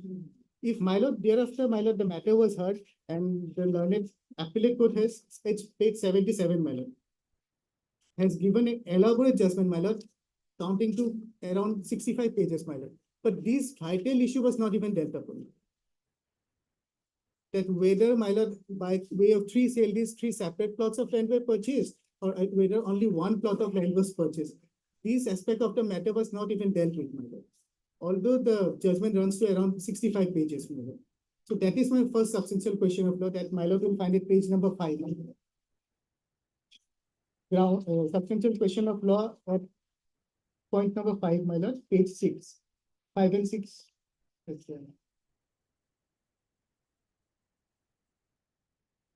Mr. Bora, you are for respondent. I am for respondent 4 and 5, man. I am just foreign party. GMC, my lord. Formal party. Okay. So this is my lord, the point, substantial question number 5, that is that whether the learning and judgment and decree suffers from misreading and not reading because, my lord, it could not comply with the honorable court's, high court's direction that you have to decide whether there were three sale deeds in respect of one plot of land or in respect of three different plots of land. That is my first substantial question. Secondly, my lord. No, if so, in which part of the judgment, first appellate court has dealt with that issue? It has not dealt upon, my lord. If my lord comes to, it has dealt upon only with issue number 5 and 6 at page number 126, my lord. Yes. 126, paragraph 81. Having gone through the appeal memo as well as hearing the learned counsel for both the sides, it appears that this appeal is preferred mainly on the decision of issue number 5, that is whether the plaintiff purchased the suit land from the Pattada Santiram Das and have right title over the suit land. Based on the decision of the said issue, my predecessor allowed the appeal and dismissed the suit of the plaintiff. Being aggrieved, the plaintiff as appellant preferred the second appeal and the Honorable High Court remanded the appeal with the direction to adjudicate the dispute involved in an appropriate manner. Hence, issue number 5 is taken up for discussion being the core issue. Issue number 5, para 82. According to the plaintiffs, he has purchased a suit land measuring 3 quarters covered by dag number 48 of patta number 2 of village Nunmati Moza Ulubari from its Pattara Santiram Das by execution of 3 sale deeds at the total consideration of rupees 2,10,000, which is described in Schedule A of the plain. It is further contended that during the current settlement operation, Schedule A has been recorded in the name of the plaintiff jointly with other Pattada. Accordingly, plaintiff constructed Assam type house over the scheduled land, and as per assessment made by the GMC being voting number 846 of ward number 47 of GMC, it is further stated that the defendant number 2 and 3 were tenants in occupation of temporary hotel constructed by Santiram Das over scheduled A land, who also atoned the plaintiff as owner of the scheduled A land in place of Santiram Das. After the said purchase and on request of the defendants, the plaintiff also permitted them to stay in the said hotel till they can arrange a suitable house to keep their cattle. But the respondent number 1, along with 5 and 6 other unknown persons, accompanied by the predecessor in interest of the respondent number 2, as well as the respondent number 3, pulled down 2 temporary cow sheds that existed in the scheduled lands and disposes the plaintiff, the respondent, and has been wrongfully possessing the land. The respondent plaintiff during course of trial tendered the sale dates 9102 of 99, sale deed number 9104 of 99, and sale deed number 9137 of 99, with exhibit markers exhibit 11, exhibit 12, and exhibit 13 respectively to establish his title over the suit land, including Jamabandi, certificates issued by senior ASO and Kachapatta, that is exhibit 4. On the other hand, the appellant's defendants in the written statement contended that the suit land originally belonged to Sunsali Tea Estate, and they have been in possession and occupation of the said plot of land since the day of their predecessor, along with some other relatives, since the year 1963, and cow sheds, and had cow sheds and houses constructed thereon. So it would be very essential to find out the source of title of the vendor of the plaintiff respondent. Upon perusal of the plaint as well as evidence of the plaintiff, it appears that the defendants had been living over the suit land since earlier to purchase of the suit land by the plaintiff, and the plaintiffs contended that the defendants were tenants under his vendor, and on purchase of the suit land by the plaintiff, the defendants admitted his ownership over the suit land and remained there as his tenants and also agreed to leave the suit land. But during cross-examination, it is elicited from the PW1 that he has no document to show that the defendants were either tenants under his vendor or under him. Consequently, the plea of plaintiff that the defendants were tenants over the suit land is not substantiated. PW1 during his cross-examination has stated that he does not know from whom Santiram Das purchased the land. PW2 also during his cross-examination has stated that he does not know from whom Santiram Das purchased the said land. PW2 further stated that during purchase and handing over possession of the said land by Santiram Das to the plaintiff, there were 4-5 families with thatched house in that land prior to the said purchase and handing over possession, which land supposed the plea of the defendants that since long they have been possessing the suit land.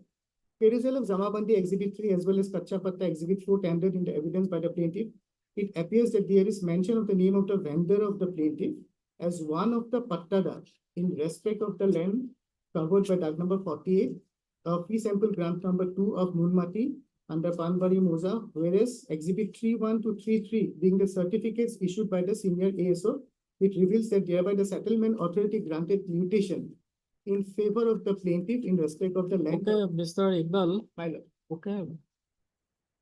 We admit the appeal. my lord.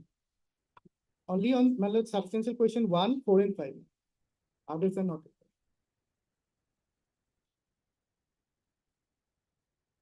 My sale were not considered, my lord.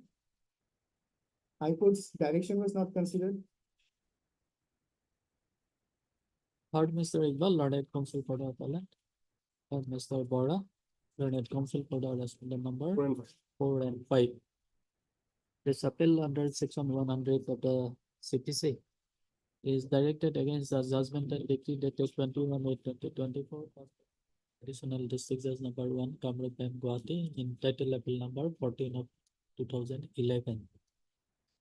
This to be noted here that by the impugn judgment and decree dated so and so, the learned additional district judge number 1 has reversed the judgment and decree dated 25/4/2021, passed in title suit number 25 of 2007 by the learned civil judge number 1, Kamrup M. at Guwahati. Here is the memo of appeal and the grounds mentioned therein. And also here is the impugned judgment and decree dated so and so so and so, passed by the learned additional district judge Kamrup M. Guwahati, number 1, Kamrup M. Guwahati, and also here is the judgment and decree dated 25/4/2011, passed in title suit number 25 of 2007 by the learned civil judge number 1, Kamrup M. Guwahati. This appeal is admitted on the following substantial question of law. Number 1, whether the finding arrived at by the first appellate court in respect of the issue number 5 is perverse and contrary to the provision of law. Particularly the Evidence Act, holding the field in as much as the plaintiff, having proved his case and established his right, title, and interest over the suit land by adducing cogent, credible, and corroborative evidence by way of exhibit number 11, 12, and 13, and supported by the official witness, that is PW4, within brackets, Pabitro Kumar Das. 1, 2, and 1, 4, and 5. 1, 4, and 5. And whether the learned appellate court, first appellate court, decided the issue number 6 in a perverse manner without considering the evidence, materials and documents on record, in as much as the name of Sri Santidam Das, the vendor, appearing as a recorded pattadar in the record of right, that is Jamabandi, against serial number 10 in exhibit number 3, and the name of plaintiff within bracket appellant appearing against serial number 21 and 140 in exhibit 4, that is the records of right, and quote below without applying judicial mind, decided the issue number 6 in a perverse manner. Number 3, whether the impugned judgment and decree passed by the learned first appellate court suffers from misreading, non-reading, misinterpretation of judgment of this court, dated 9/1/2020. Past in, what is the number of? At page 71, RSA 123 of 2014. In RSA 123 of 2014, dated, my lord, 9/1/2020. dated 9/1/2020.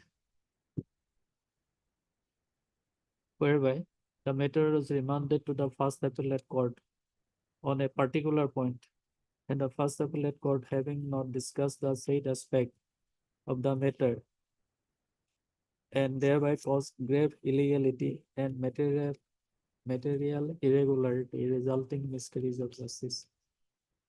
Let notice be issued to the respondents returnable in 4 weeks. Since Mr. Bora, learned counsel appears on behalf of respondent number 4 and 5, no formal notice is required to be issued to him. However, extra requisite copy of the petition be furnished to him during the course of the day. Step upon rest of the respondent be taken by registered post with AD and also by usual process within a week from today. Leaves the matter after 4 weeks.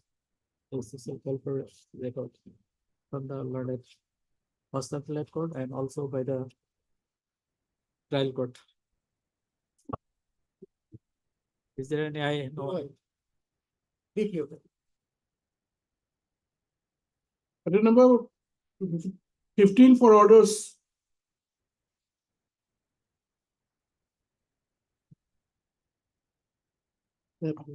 Yes. Also, as per the office note dated 27 January 24, service report has been and notice has been served. And the notice has been accepted at the same time. Service completed. Service completed. I'm appealing on behalf of 1, 4, 5, and 6, my lord. Respondent 1, 4, 5, and 6.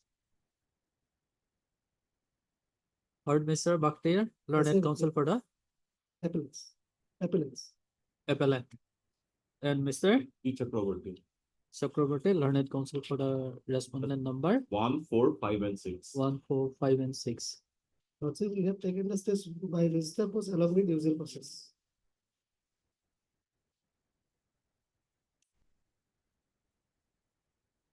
It is submitted at the bar that service completed and the LCR has also been received and the matter is ready for hearing. Yes. Accordingly, it is provided that recessal is the matter for hearing in usual course after vacation. Obliged. Item 16.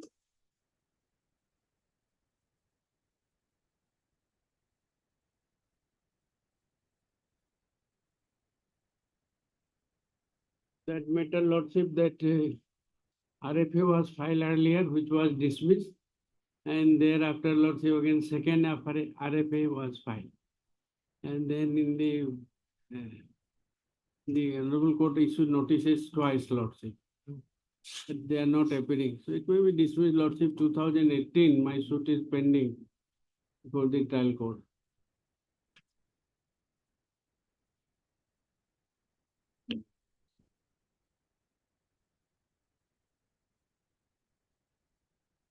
Lordship, please to produce the office note dated 27 September.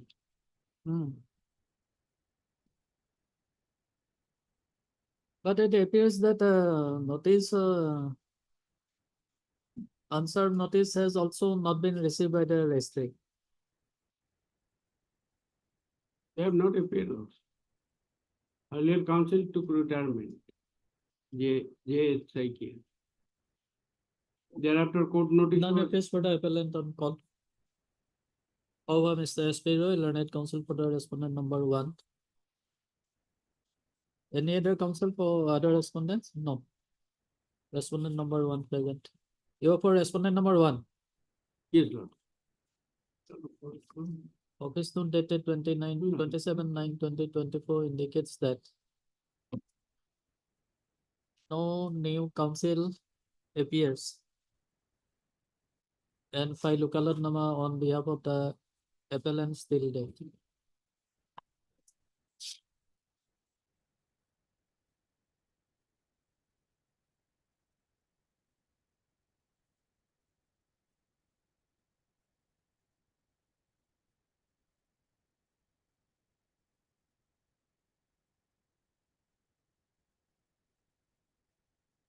So, let us fix another date after vacation. If on that day the parties remain unrepresented, Lordship, then it is admitted fact that in the condonation petition, Lordship, in the IN number 2445. Hmm. The appellant himself had admitted that he had filed the RFA first and it was dismissed, Lordship. And then he filed the second RFA.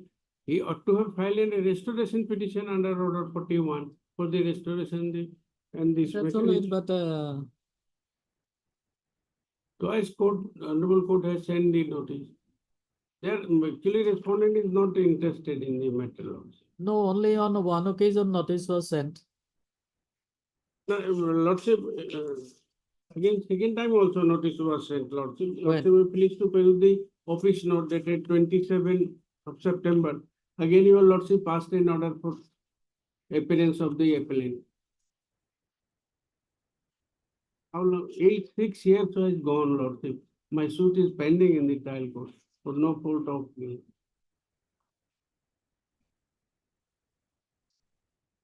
Oh, only on one occasion notice was issued.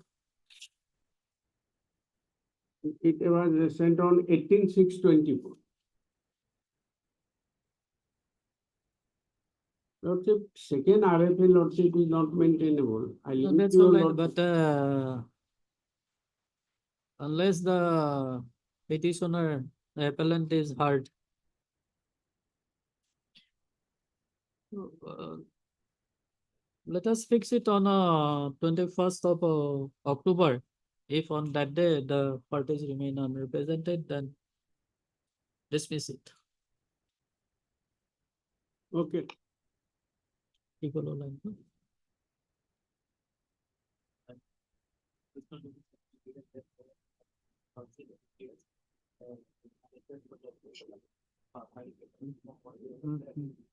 List the matter on 21st of October. In the event of subsequent non-appearance of the appellant, appropriate order shall follow. Same, Lordship, in item 17? same. Same. Okay. Up to 19.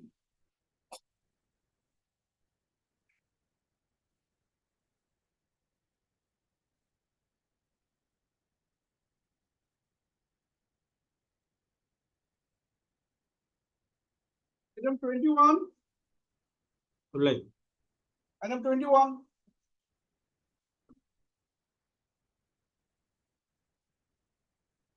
Hmm. Which matter, my lord, last two occasions came for hearing. But what happened, my lord? Engaged counsel submitted before lordship last occasion, the brief was taken by the respondent. Then Hmm. accordingly, your lordship was kind enough to issue notice. And received after receiving notice, my learned friend is appearing today. Hmm. That is why, my lord, Hmm. as she is appearing today, next day may be fixed for hearing, because earlier was also for hearing. Lordship, may I submit, I'm appearing as a legal aid counsel and recently I've received this file. So Lordship, some The petition instruction only may be it will come, required Lord, and after- an objection may, if required, any objection to be filed. So I'll just go through the file and seek any instruction if required. Thereafter, Lordship may, so next day may be fixed just for objection if anything is required. No, not for objection. It will be for hearing. Hearing, my lord, because Oh, yeah. she intentionally taken the brief, engaged counsel came, all this matter is over, and lordship. In the actually- meantime, you go through the record. Yes, If necessary, we will grant you time. yes. But maybe fixed for hearing. Yes. Next after, Or open, my lord, Mr. Tuesday or C. Friday, Barua, Thursday, my learned lord. counsel for the appellant. And madam, your good name, please? MJN, Lordship. M. Zain, learned counsel, legal aid counsel for the respondent. Well, it will go to October, September, October, isn't it? Ms. Zain, learned legal aid By counsel taking commits him, that by- To be- she is being engaged recently in this case and she needs some time to go through the record and press for listening the matter after vacation. It is accordingly allowed, rest shall list the matter after vacation for hearing. On maybe 24th of October, my lord. Of 24th. November, any No, no. after, in the November, Lordship. If they will get time, it is why delaying 24th October.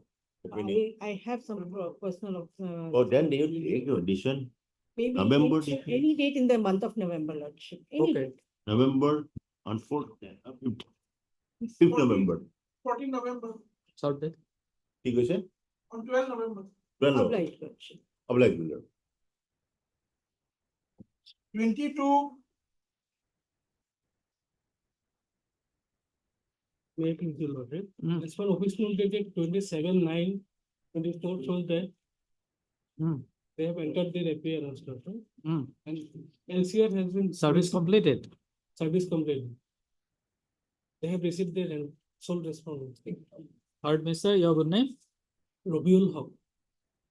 Learned counsel for the appellate and Mr. Doctor Learned For sole counsel for the sole respondent. It is submitted at the bar. That service completed and the LCR has also been received. This one has been taken with the case record, Lordship. Registry may direct to case record.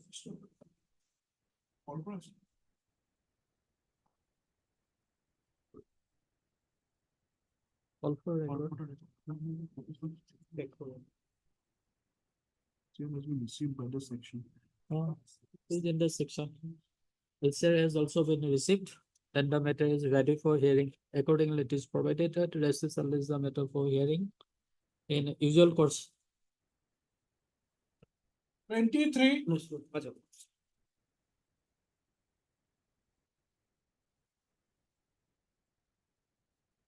This is the lordship. Yes. My lord, here, my lord, in this case, the petitioner has challenged the order of impugned order whereby the private respondent, who is a tutor, my lord, has been, my lord, given the charge of in-charge principal, whereas he is not eligible for this post because the petitioner is the senior most and as well as he is the teacher. Your lordship may kindly see annexure D page 20, my lord. Serial number 2, the petitioner, my lord, he is a teacher. And serial number 6 is the private respondent, he is a teacher, my lord. As per, my lord, the provision, my lord, of section section 2U of the, my lord, Assam Education Provincialized of Service of Teachers and Reorganization of Education Institution Act 2017, my lord, provided that a tutor shall not be eligible to hold the post of professors, principals, vice principals, headmaster, assistant headmaster, superintendent, assistant superintendent, as the case may be, in an educational institution provincialized under this act, my lord. So, my lord, they violate this provision has been violated and the petitioner, private respondent has been given the charge of in-charge principal. But the service completed here. We have taken steps here, service complete, but the respondents have not yet filed any affidavit. So, madam, you were appearing for Appearing for 1, 2, and 3, your lordship. 1, 2, and 3. Who is for respondent number 4, 5, 4 and 5? 5 is private respondent. Code of government, your lordship.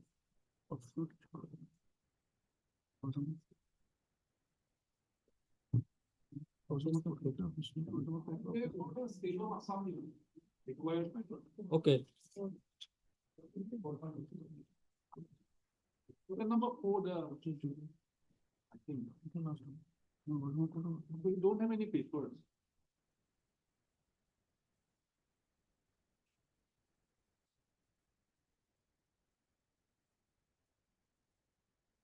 Could not be served upon respondent number 5. There is no tutor by the name. Service not completed upon respondent number 5. My lord, we have taken steps, my lord. We may be allowed to take fresh steps, my lord. So, as per office note, there is no tutor in the name of Hiren Kolita. My lord, Hiren Kolita is there, my lord, because they have, on the last occasion, they have, my lord, produced one order, my lord. As per report of the process server, there is no Hiren Kolita. But the respondent number 5, my lord, they have produced one order on the last occasion. My lord, where, my lord, your lordship, may I read this order, my lord? This office order by memo number so-and-so dated 12/4/2024 regarding look after the academic side of the Anchalik Senior Secondary School is hereby withdrawn with immediate effect. So they have withdrawn it, my lord. There was an interim order in this case, my lord, my lord, appear before the director, and the director was supposed to pass a necessary order, my lord. Accordingly, they have appeared, my lord, and an order was passed, my lord. And, my lord, thereafter, my lord, we Okay, award. you take a step upon respondent number 5. Third means as we saw today, learned counsel for the petitioner. And Madam Teranpi for respondent number 2 and 3, your lordship. 2 and 3, and Mr. Bhattacharya, learned counsel for the respondent number 1. Order dated 25/7/2024 of the Lawazima Court indicates that notice upon respondent number 5 is yet to be served. It is provided that learned counsel for the petitioner shall take fresh step upon respondent number 5 by registered post with AD and also by usual process within a week from today. Rest shall list the matter after 4 weeks. 24.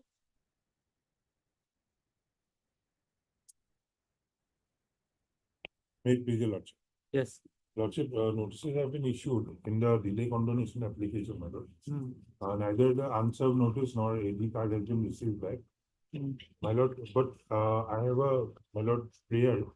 I have filed, my lord, a petition under section 151, my lord. Because until the delay is condoned, my lord, I may not be able to get a stay, my lord. But the execution proceedings have already been started, my lord. And they may at any time, it is fixed on 3rd. Recovery writ has been issued, my lord.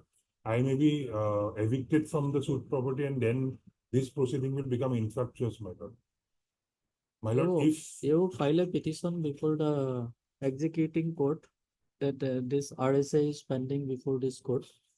yes, my lord, but until a stay is granted, my lord, the executing court does not entertain such a prayer, my lord.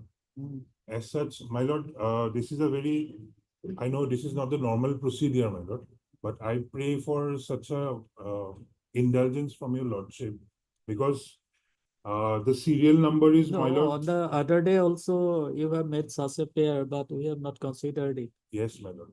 My lord, because of the diverse and the exigent circumstances, legal aid matter, my lord, this is a legal aid matter, my lord, and the appellant is a lady, a widow, with 2 girls, her girl child. So they are majors, my lord, but they are pursuing their education and staying in the suit property. But my lord, the husband has expired during the pendency of the first appeal. And then now they have, because of the fault of the council, they could not come at the opportune moment, my lord. As such, a delay of 324 days is there. But my lord, I humbly press for a section 151 application. My lord, if that may be considered, my lord, at least. No, you say whether before admitting the appeal, yes, invoking the jurisdiction under section 151 CPC, yes, ma'am. such an order can be passed. Yes, ma'am. There is a decision, madam. Of? May I show? Madam? Decision of? Of the Guwahati High Court, madam.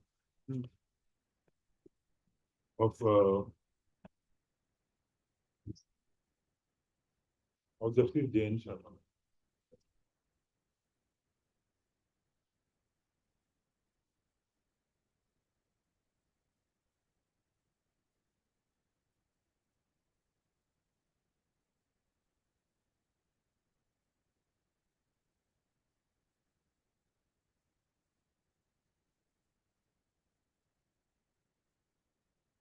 In para 2, my lord.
But where is the material to show that this execution proceeding has been started before the executing court?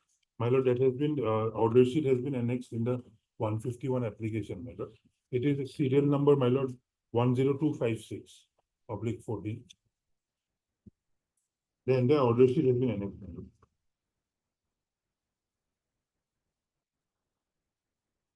At page number? Page number 23 maybe is relevant, my lord. So I have.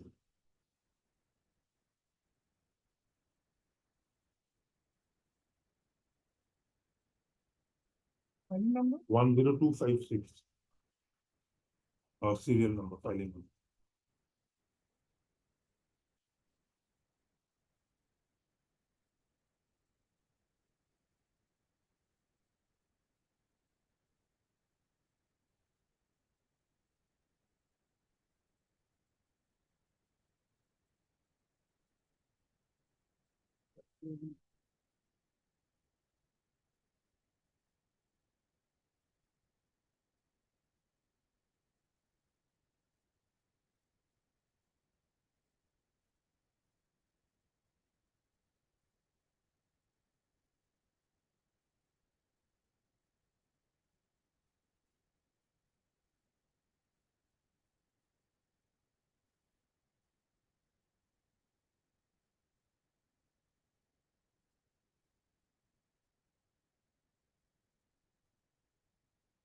Page 23, my lord.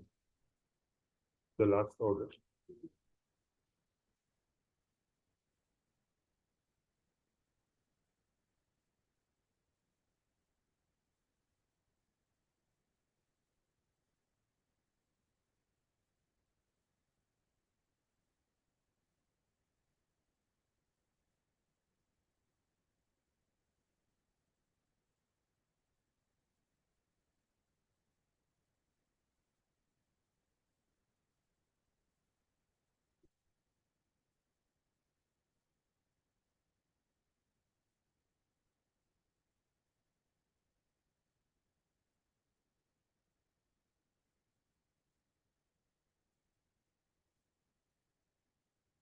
We'll see and pass the order. But in the meantime, you see, is there any, if there is any decision of Supreme Court on this point? You appraise the court master during the course of the day. Yes, sir. Item 42.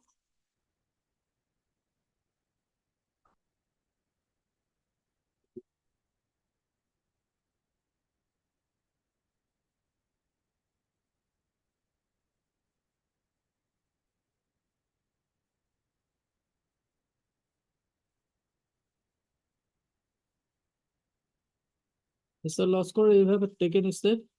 Yes, yes. When? No, today, in this case, the respondents are duly represented. So at the time of filing of this IA, an advance copy has been served on the council. for the Mr. SK Khos. Lordship. কবে SK Khos? No, inform করবো পারিব কি?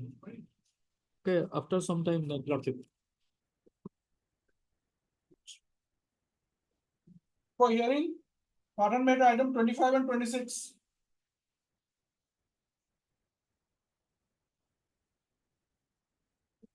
Lordship, on last occasion, the respondent counsel has filed a written agreement. So I have gone through that one, but he has referred various case laws regarding judicial discipline and decision rendered sub-silent jurisdiction. And in that regard, I need some time to go through all the cases and to reply before this honorable purpose. Otherwise, hearing in this matter, I am ready. But with regard to the written arguments he has submitted on last occasion, in that regard, I need some time. Okay. Or Mr. your good name? A.D. Sodhiri. A.D. Chaudhary, learned counsel for the appellant. And Mr. R. Goswami, learned counsel for the respondent. Mr. Chaudhary, learned counsel for the appellant, submits that he has received a copy of the written synopsis of argument submitted by Mr. Goswami, learned counsel for the respondent. and he needs some time to go through the same and to respond in appropriate manner. And place for listing the matter after vacation. Here is accordingly allowed. List the matter after vacation. Is it on 24th of October?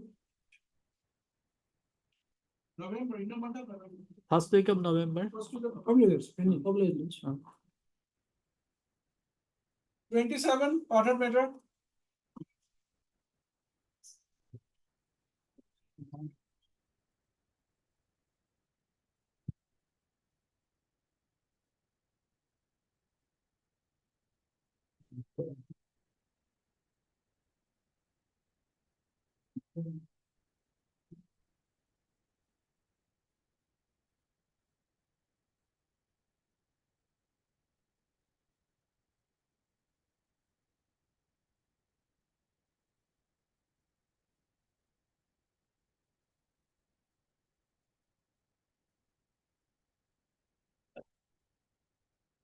May please, Your Lordship.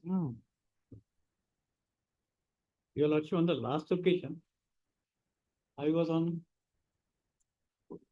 the issue of existence of cause of action, Your Lordship. Filing the suit, Your Lordship. Your Lordship, I want to rely on an apex court judgment, that issue.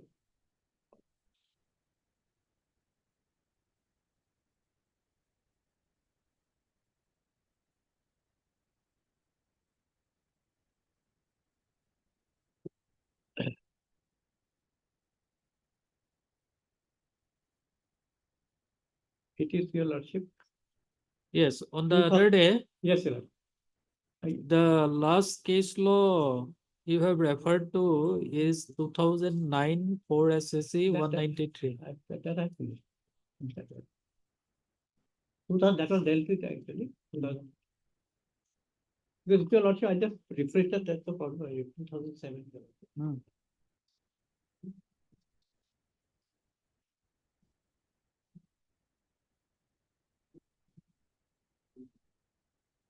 2007, which judgment Your Lordship is referring? 2007? No, this is 2006. No, Your Lordship, on the last page you are referring to some judgment. 2009 4 SCC. 4 SCC. 2009 4 SCC. Page number 193.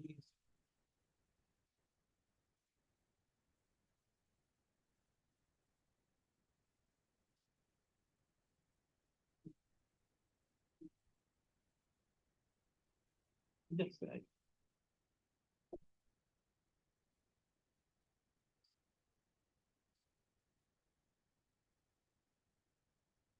Yes, I will.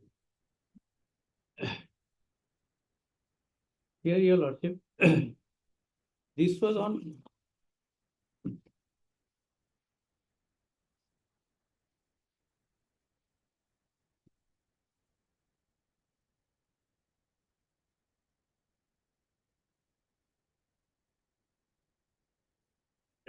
this judgment was referred by them, Your Lordship. Yes.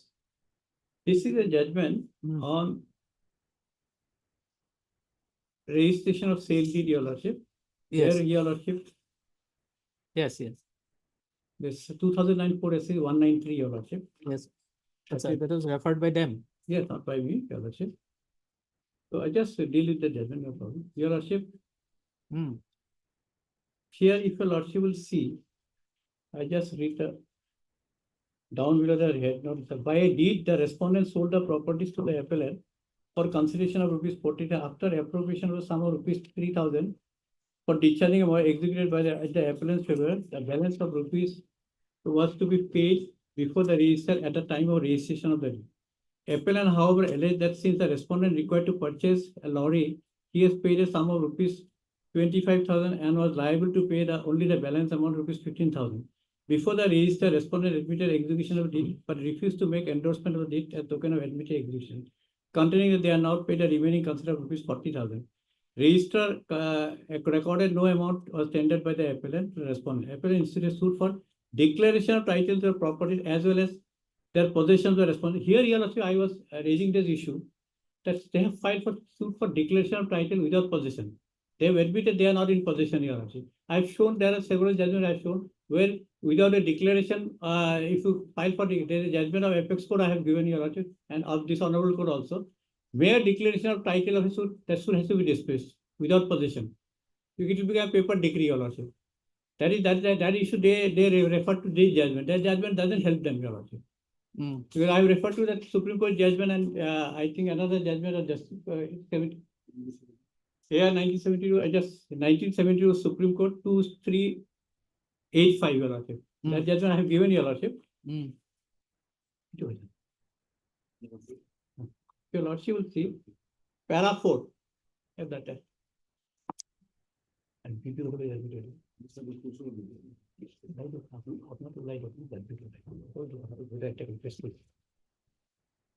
if your lordship will turn to next page. My lord has got it.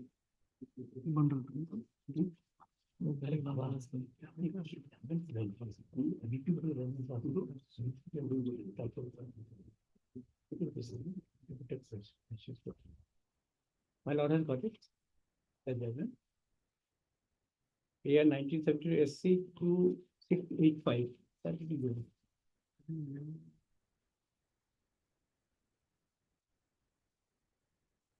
1972. Yes, your lordship. Yes, got it. If your lordship turn to page, next page, para 4. We are in agreement, my lord, we are in agreement with the High Court that the suit is hit by section 42 of specific. As found by the fact finding court, the Kangaroo is in possession of the sum of the suit property. The plaintiff has not sought possession. Possession of those properties. They merely claim a declaration of, and they are the owners that they are owners of the suit property. And the suit is not maintained in this circuit, it is not necessary to go into other issues. So this apex court held it. Without there is a judgment of this honorable court also.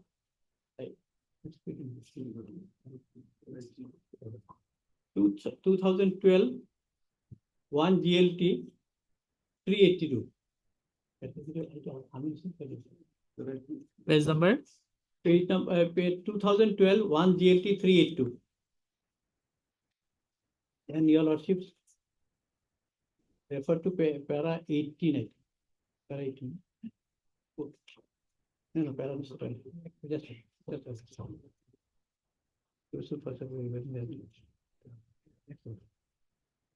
here, your lordship, yes.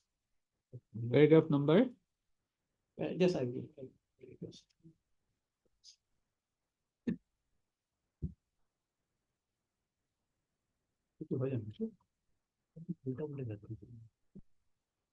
No, your lordship, I gave a wrong. Your lordship, 2014. Suppose 2014. I'm sorry, your lord. 4 GLT 349. That my learned has relied on the judgment, your lordship.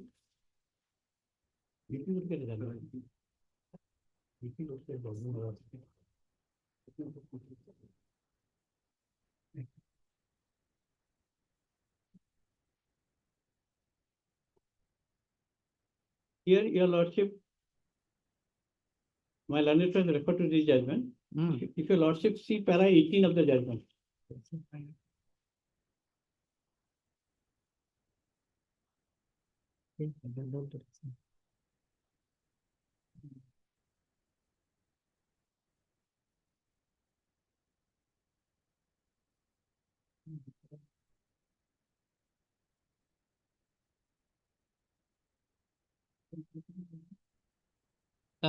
Please give the citation.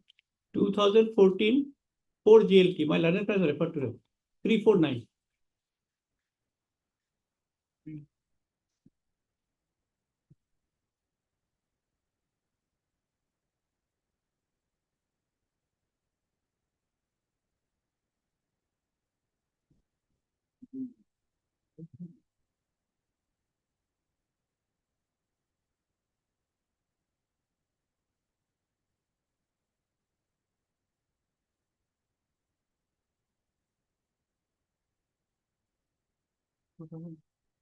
Yes, 2014 4 GLT 349. Yes, Stephen, yes.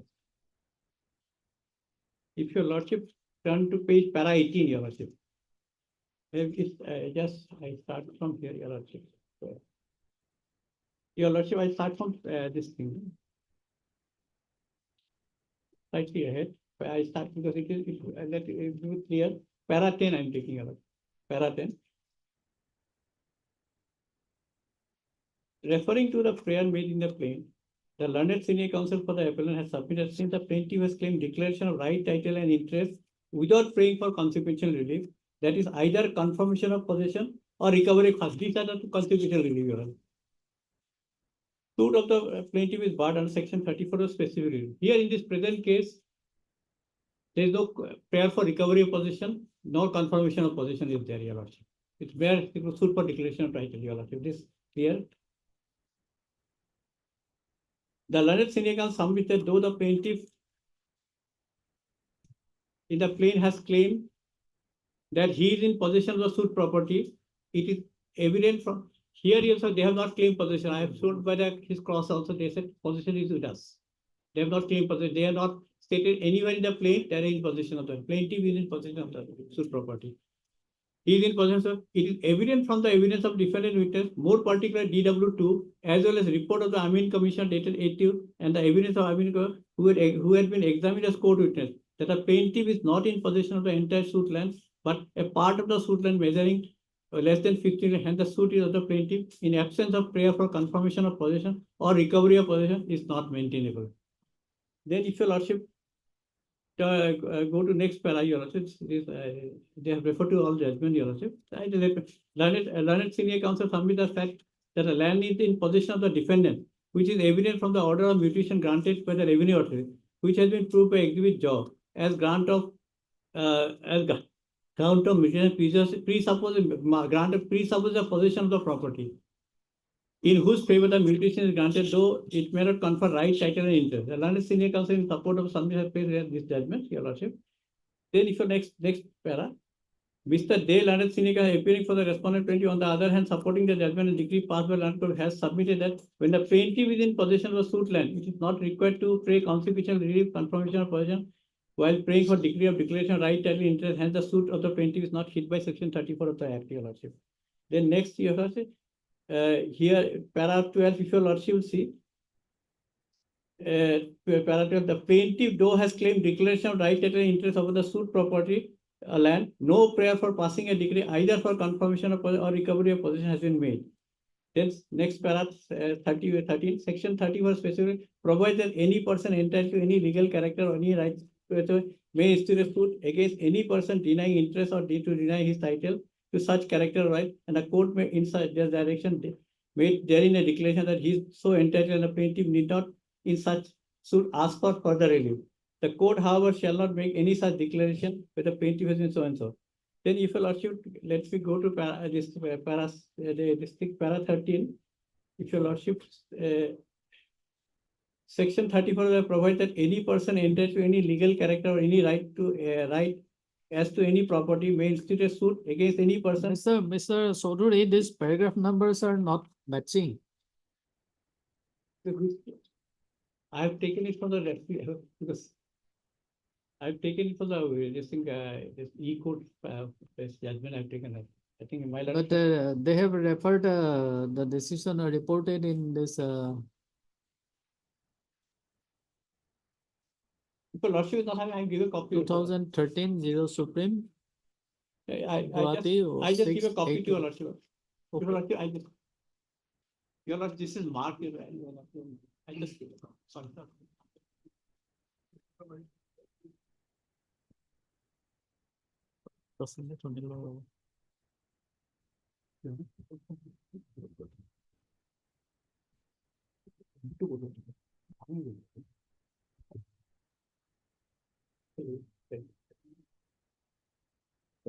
Yes.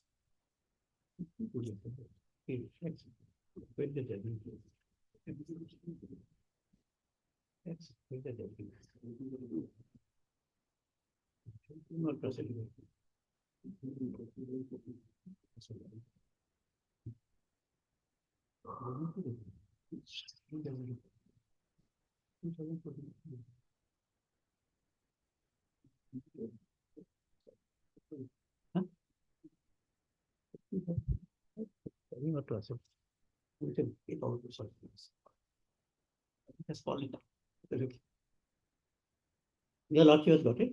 Hmm. But I do my Hmm. section 34, the specific para 13. Hmm. Shall I refer to paragraph of the your lordship convenient for your lordship? Yes. This I refer to para 10, Hmm. then your lordship para 11, para 12, para 13, your lordship.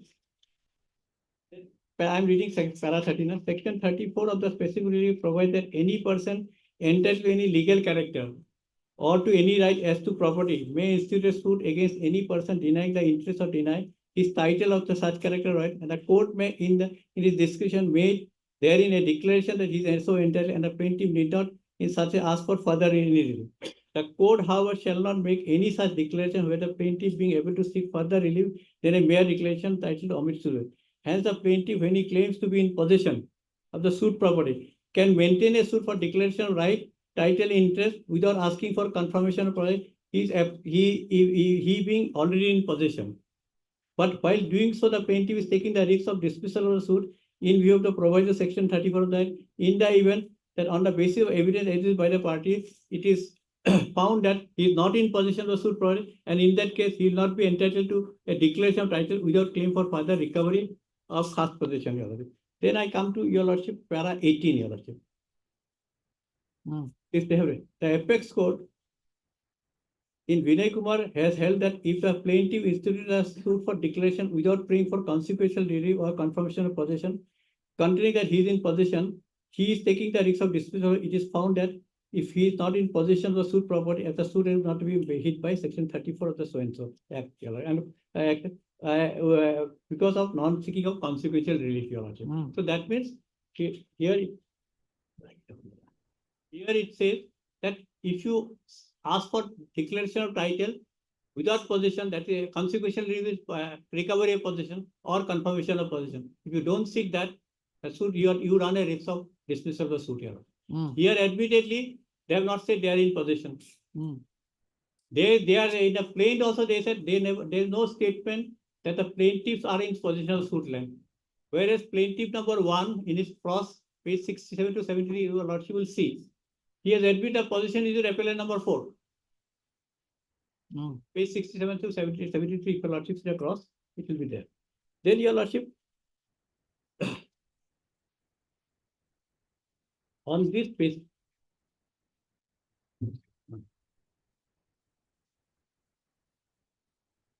to counter this, my learned has relied on this judgment, 2009 4 SCC 193, your lordship. Here, if your lordship will see,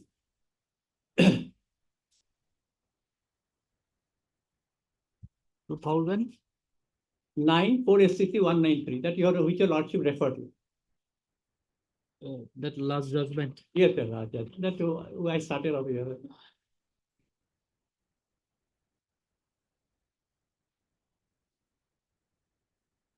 Here, if your lordship, I will take your lordship to para 15, your lordship.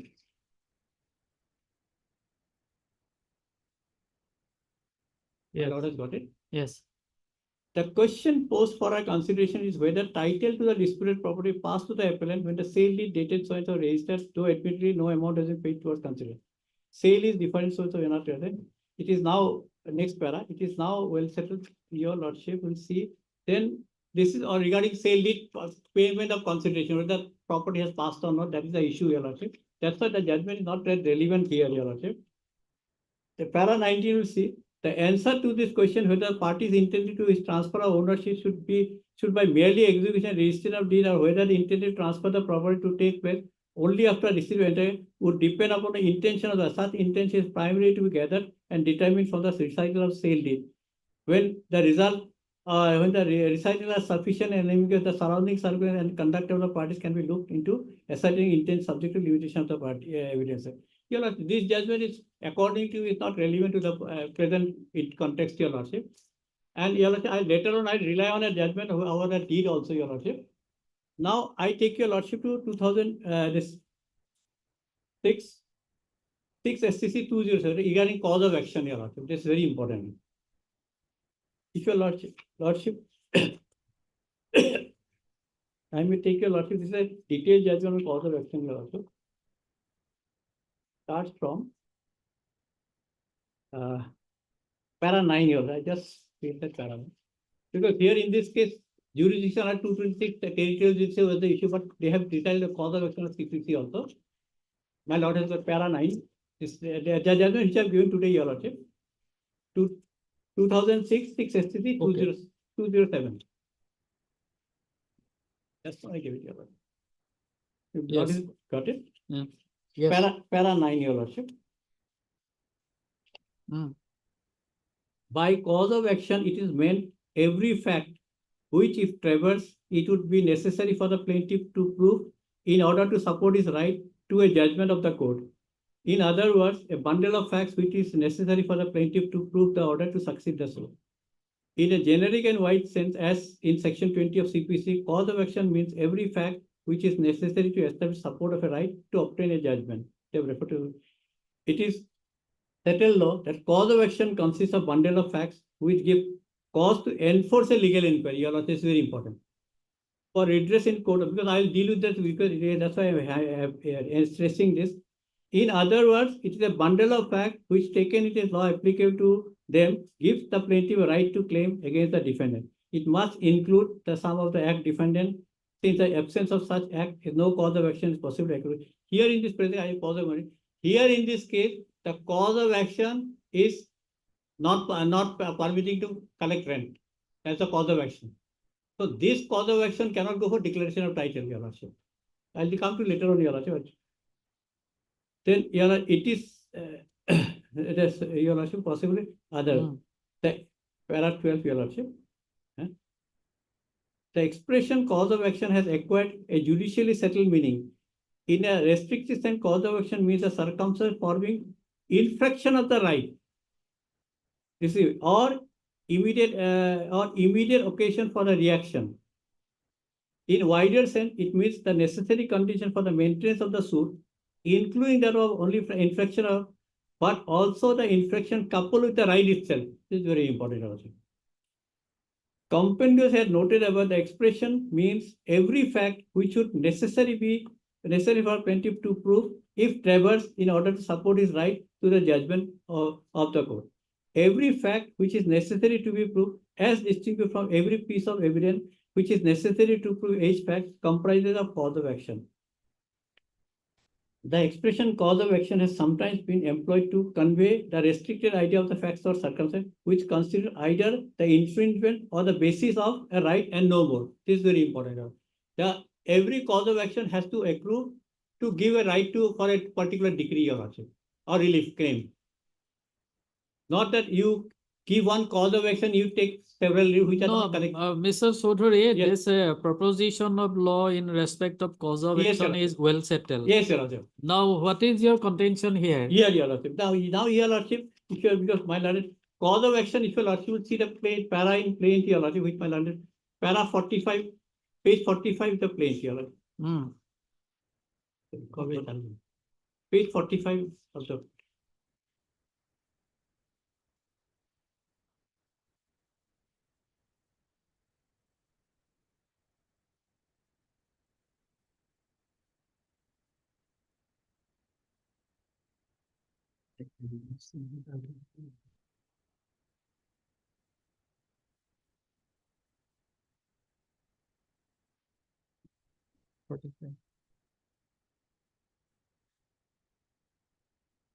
Chaudhary, it is already 1:15.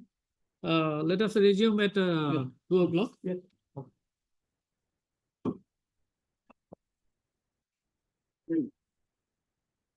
May I do? Yes. Although this is not an hour for make a mention, my lord. Yes. Yet I beg to mention item 33. Item number? 33, my lord. Can it be posted after vacation, my lord? Item number 33, my lord. I am for respondent defendant.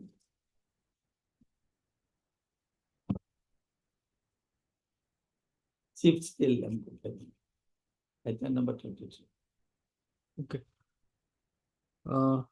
On the pair being made by Mr. D.N. Bhattacharya, learned counsel for the respondent with consent from the other side.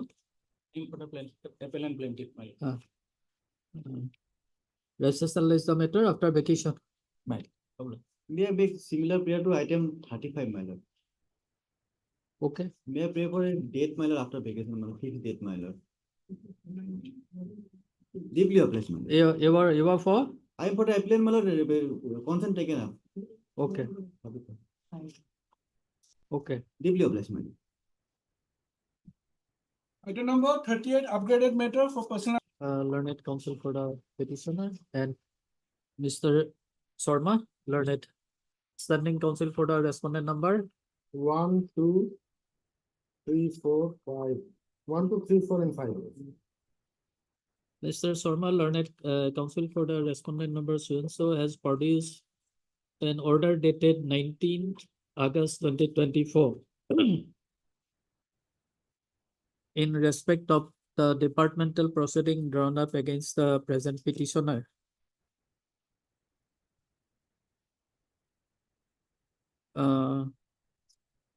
Wherein the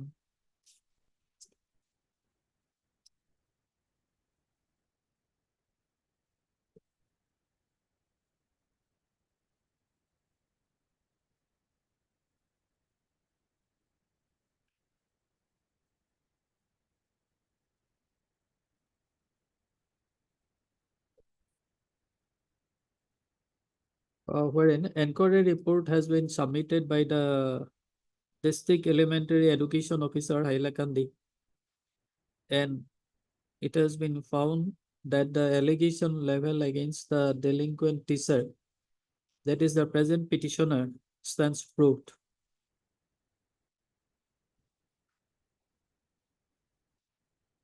And that the departmental proceeding against the petitioner will be concluded after recovering all the financial liabilities incurred on the petitioner due to misappropriation of fund.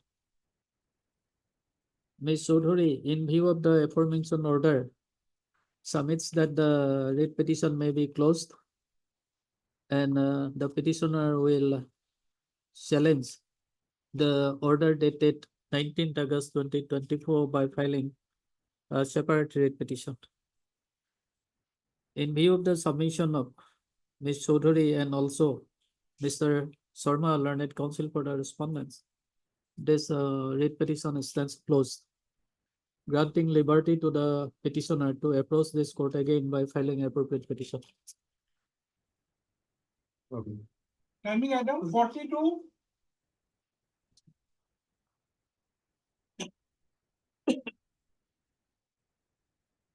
Yes. My lord, I am appearing on behalf of respondent number 1. And earlier, with respect to deceased respondent number 2, I appeared, but now substitution has been filed. So, let notice be issued to the legal heirs, my lord. With respect to respondent number 1, I am appearing. For rest of the respondents, notice has to go. Rest means only legal heirs of respondent number 2. Others have not contested.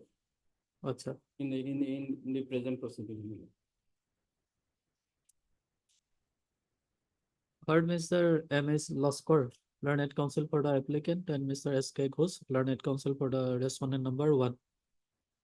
Let notice be issued to the respondent number, legal heirs of respondent number 2. Step be taken by registered post with AD and also by usual process within a week from today. Less the matter after 4 weeks. Item fixed at 2 p.m. Item 32.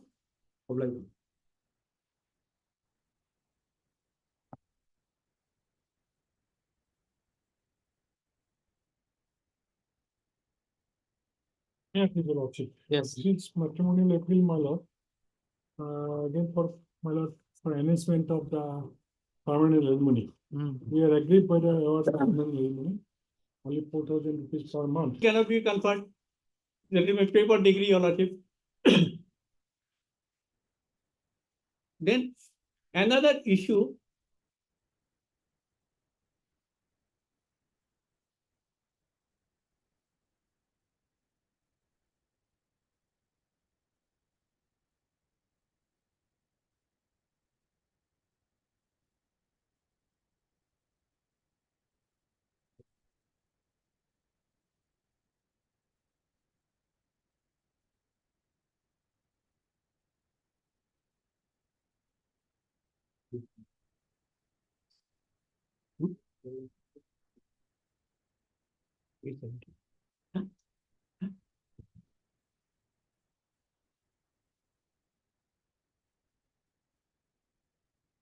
And if your lordship would see page 73 also, your lordship would say. His same cross is going on, your lordship. PW1 cross. At the filing of writ petition 63 of 2009, your lordship, where the Board of Revenue order was challenged here, your lordship. Bolaram Mikir was alive and Bolaram Mikir filed objection to aforesaid writ since Bolaram Sarkar, Mikir, John Mikir, Kanti Mikir, Suti Mikir has purchased the resort in Tayana on behalf of Rice. That's apply number 4. So it is categorical statements are there in the cross. So how can the trial court can grant them a decree of that 1/4 share when they are saying okay, documents are to the contrary and they have not produced any document to that effect. Sale deed also they have produced certified copy of the sale deed. Because they are lodging the claim of certified copy of the sale deed. Your lordship will see they were never in possession, that is clear, and all that. So the issue here, because my learned friend has raised another issue. He is taking that because Board of Revenue has got declaration of title. Board of Revenue has not declaration. Here what happened? On the basis of certified copy of the sale deed, they approached the settler for correction of the record. Because we were in possession, correction of the record. So correction, we contested it. So it is not a question of declaration right because they have approached it. And when the settlement officer has decided, we approach the Board of Revenue. And Board of Revenue, after seeing the document, they said this belongs to them. They are not, the Board of Revenue is not declaring any title. It's on the basis of the document, yes, that their patta was issued to me. Their patta was cancelled. So what my learned friend, the pattas are 2000, that is because after the Board of Revenue cancelled, here there is no determination of title here, your lordship. The division bench judgment which my learned friends read is not applicable here, your lordship. That is.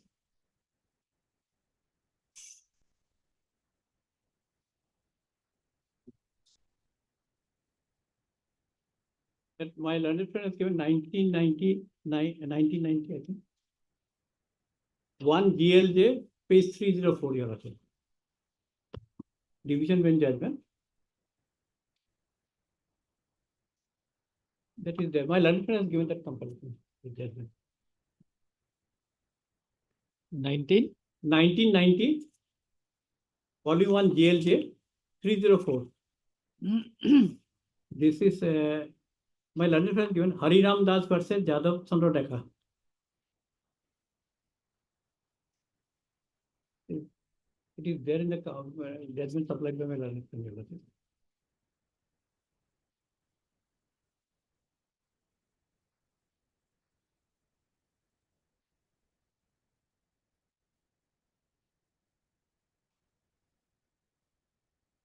My lord has got it.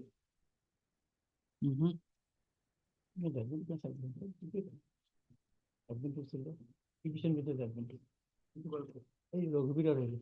Title of Board of Revenue title.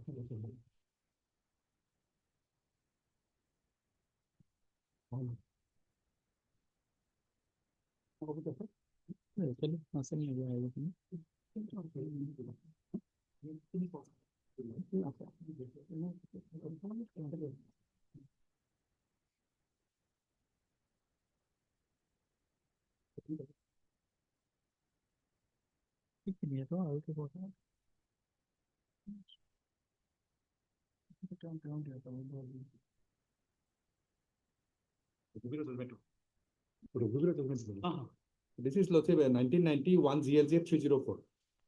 304.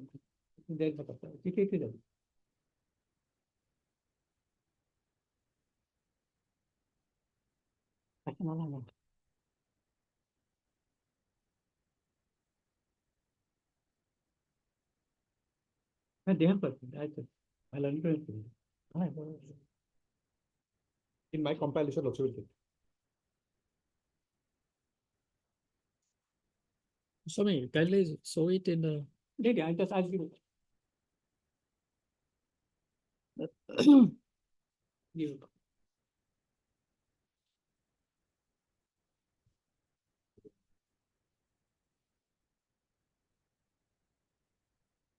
Yes, yes, One page. One page. yes. I read the short judgment, I read the judgment. Your Lordship. The proceeding originally before assistant settlement and before the authority, there were three parties. The first party considered Devendra Chandra Rekha so and so, so and so. Second party got Hariram Das. The third party Jadab Chandra Rekha so and so. The assistant settlement held that in place of Jinaram Das, son of so and so, the name of Hariram substituted by Jinaram Das and not a party to the proceeding. The order is a violation of principle of so and so. The order of assistant settlement was confirmed by the settlement on March 6th in 2 April, holding the title of Hariram is established by deed number so and so established. On further appeal, the board of held when the question of title and possession have been decided by a civil court, the impugn order cannot be sustained and these are liabilities. There are appeal are allowed and the repetition by so and so.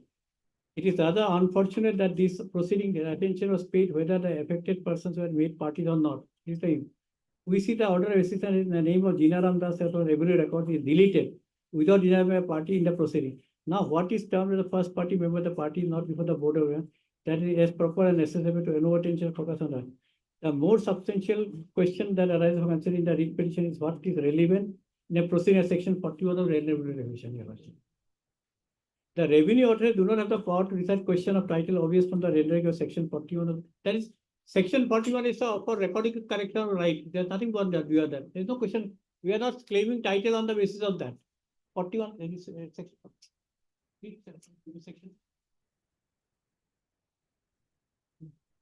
Section 41.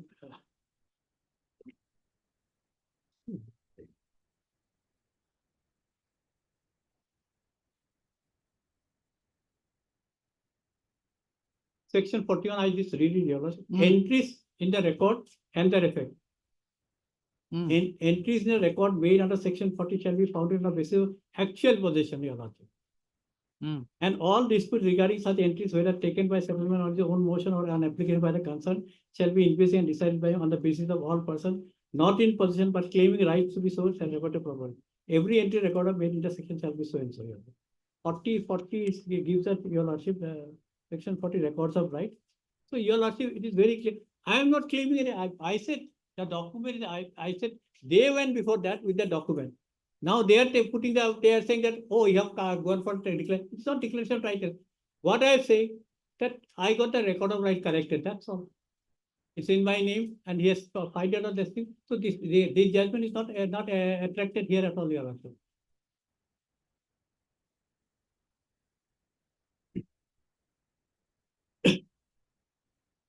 Your Lordship, then if Your Lordship see the prayers of the petition yourself, what they are praying, Your Lordship.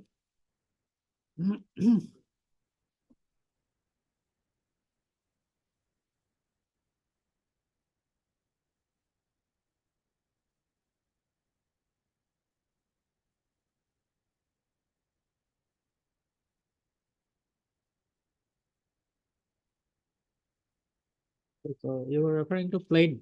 Yes, the plain, Your Lordship. Plain, let us see the prayer. Page 46. Page 46, Your Lordship. Yes. Here, he has sought, page 46, my Lord has got it. Got it. For declaration, then plaintiff has got joint right, title, and interest along with defendant 1 to 6 about schedule B land.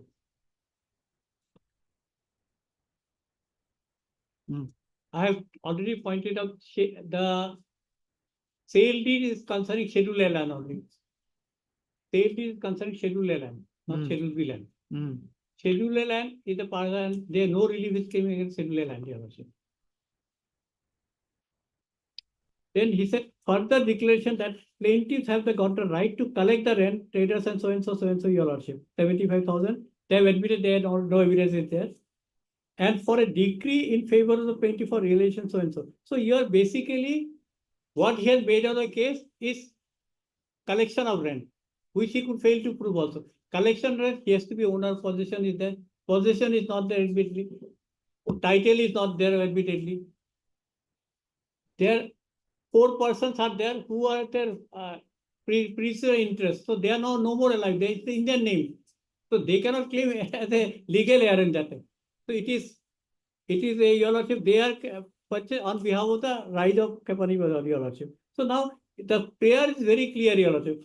Declaration of right of, for which no cause of action is there. The first prayer is no cause of action is there here. Because that's why I cited the judgment of cause of action, because for cause of every relief which you are claiming, the cause of action has to be there. Giving a cause of action for, because this collection of rent doesn't relate back to declaration of title, your lordship. Declaration of title is the primary thing. Declaration of title, then only question, if you have declared a title and possession, then the subsequent thing is, it is just placing the cart before the horse, your lordship. You cannot claim rent, you cannot say, I have to collect the rent, so I declare my title in my favor without any documents. No evidence. And even if that it is barred by limitation, so to overcome that, 1/7/2011 was taken as a cause of action. Not before that.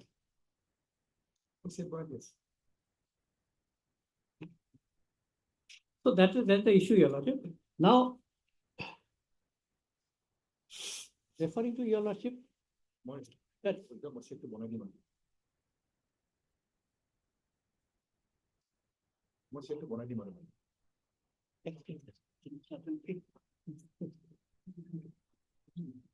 your lordship,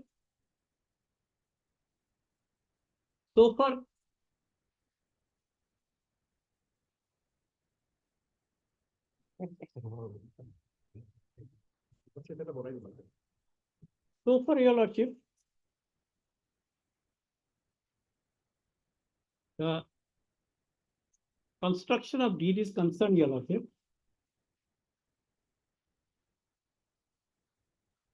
My learned friend has referred to judgment of 1975 to SCC 530, your lordship. It took into paragraph 75 paragraph 75 SC.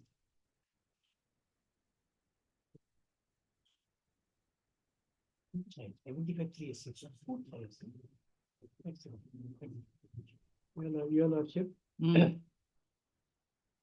Here, your lordship, para 15, 16, 17, I just go through it.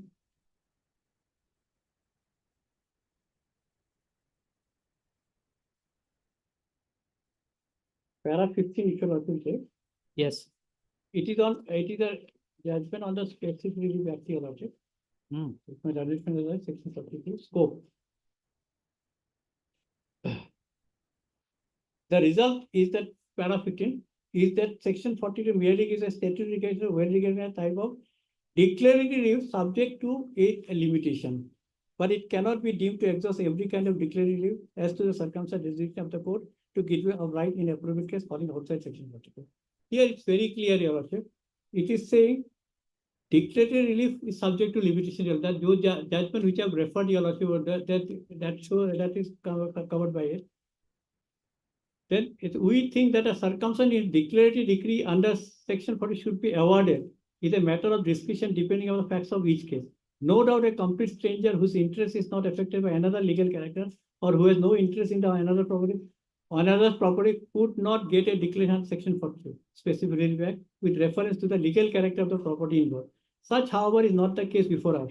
The plaintiff respondent in the case before us had not only the rights of a mortgage decree only. It's a mortgage, it's not a question of clear cut holder with regard to property involved, but he has also the assignee right of the bank which has got the property in question attached to the execution of a decree. Here you also it is a case when execution of decree is considered, not where declaration of title, your lordship. So that's the judgment is not applicable. We find from the connected specially petition and against the order 21 rule 95 CPC that the plaintiff wife became the auction purchaser. He has become the auction purchaser of this property during the pendency of litigation now before us. At the time when he filed the suit, the plaintiff may have been looking forward to purchasing a property. Although the mere possibility of future right of an intended purchaser could not by itself be enough to entitle him to get a declaration relating to purpose lease affecting right and possess the right to possess and enjoy the property. Yet we think that plaintiff possesses sufficient legal interest in the theatre as a mortgagee, as well as an assignee of a degree holder who has got the property attached before he filed his suit so as to enable him to sue the declaration. So here things are different, Your Lordship. Here right has accrued to him by option purchasing. And a mortgagee, he's a mortgagee also. Mortgagee has a right for redemption of the property. He can do that. So it is not a case that property is freehold property like this and declaration sought. So the judgment is of no application. That's why I'm pointing out here. He was not seeking a merely whimsical or eccentric or an unusual declaration of a right to with no enforceable legal claim over it, which could remain unaffected by defendant claims as alleged. Then Suryakant was cited to contain a declaration sought by the plaintiff, say para 17, was unnecessary if the lease of the defendant was void. We find that the pleadings in this case before us and the defendant has actually denied the plaintiff rights as a mortgagee and also the validity of the compromise decree in suit number so and so. No doubt the plaintiff had not sought a decree for possession, as that could not be granted at the time when the suit was filed. This is very important. So here the factual position changed. Nevertheless, here the reasonable ground to apprehend the defendant appellant company will rely on alleged as it did in the course of execution of proceeding the delivery actual possession option price. The existence of lease right would certainly affect the price of so and so option price. One kind of property attached could realize the property satisfied his due. The plaintiff need not a declaration, circumstance of the case not. So, Your Lordship, this judgment is not applicable in the present case, Your Lordship. So, in respect to construction of deed, Your Lordship, because this judgment is not really for construction of a deed, Your Lordship. I just give a Lordship a judgment, Your Lordship.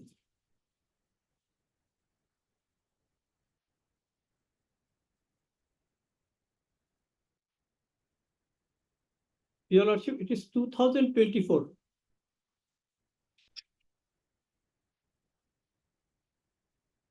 Yes. This is latest judgment, Your Lordship, 2024. 7 SCC, page 245, Your Lordship.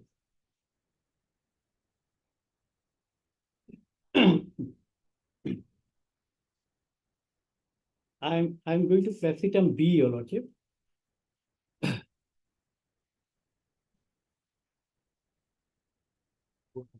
(2024) 7 SCC 245.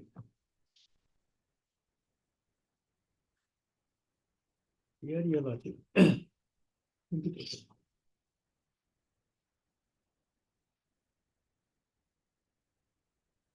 If Your Lordship sees para 21, Your Lordship.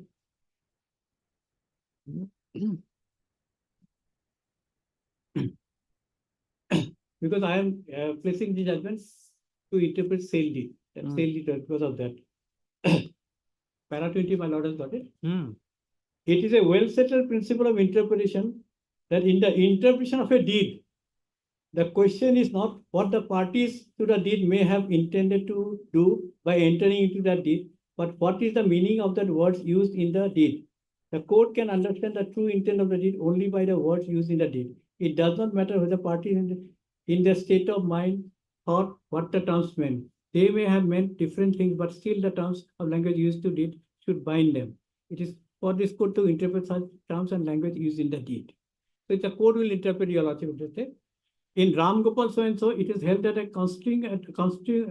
a document, the fundamental rule is to ascertain the intention from the words of the deed. It's important. The surrounding circles are to be considered, but that is only for the purpose of finding out the meaning of the words which have been actually employed in the deed. It would be opposite to refer to para so and so of this. In construing a document, whether in English or in vernacular, the fundamental rule is to ascertain the intention from the words used. The surroundings are to be considered, but that is only for the purpose of finding out the intended meaning of the word which have actually been. By applying the said rules of construction, we notice that exhibit is an agreement for settlement. Exhibit does not create transfer conferred in favor of plaintiff. The understanding between so and so. Your Lord, this is the thing, Your Lord. Then Your Lordship will see later on, Your Lordship. So this is a basic principle, Your Lordship. Now, deed, if Your Lordship, the deed, they have to see the true intent. Now, if we see the deed, the word rise is slightly above that. That is because either the rise Goria has to be with the seller, vendor, or vendee. If it is a vendor, he cannot be the vendor because vendor that Bolaram Fukon. that, just, Bonaram Phukon and Birenram Phukon, they are the owners of, they have sold the property. So they cannot sold on behalf of me. Because I have no interest in that property, Your Lordship. So that by seeing that the court has to see that whether merely that because the word has written slightly above, it doesn't below, it doesn't change the character of the deed, Your Lordship. You have to get other than deed becomes meaningless, Your Lordship. Because if that sale deed is just.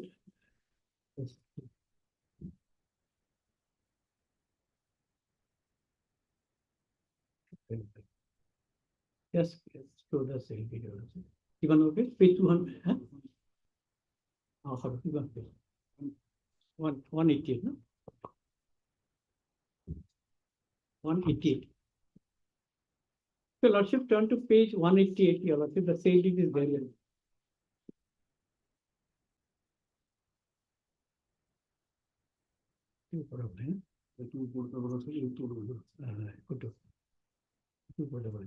Yes. If Your Lordship see here, these are forever, these are the names, Your Lordship. Forever.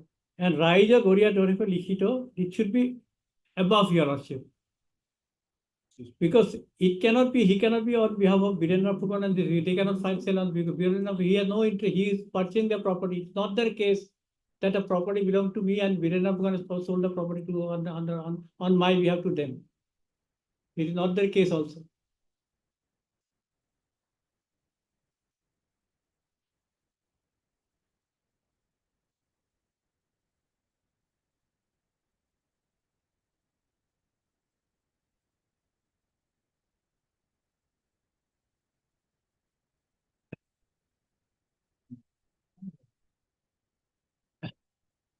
So this has been elaborately dealt by Assam Board of Revenue, Your Lordship. That finding is they have seen the document and stated the fact. Because on the basis of on the basis of these they got the settlement. On the basis of these we got the settlement cancelled. They are settled. The question is here, Your Lordship.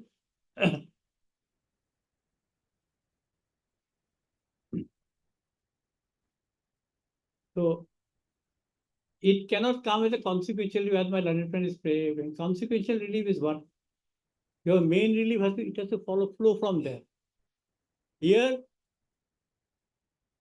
if it's for declaration of title, the collection of rent or this thing will flow from there. It's not the other way around. From collection of rent, it cannot flow back to as a consequence to declaration of title here.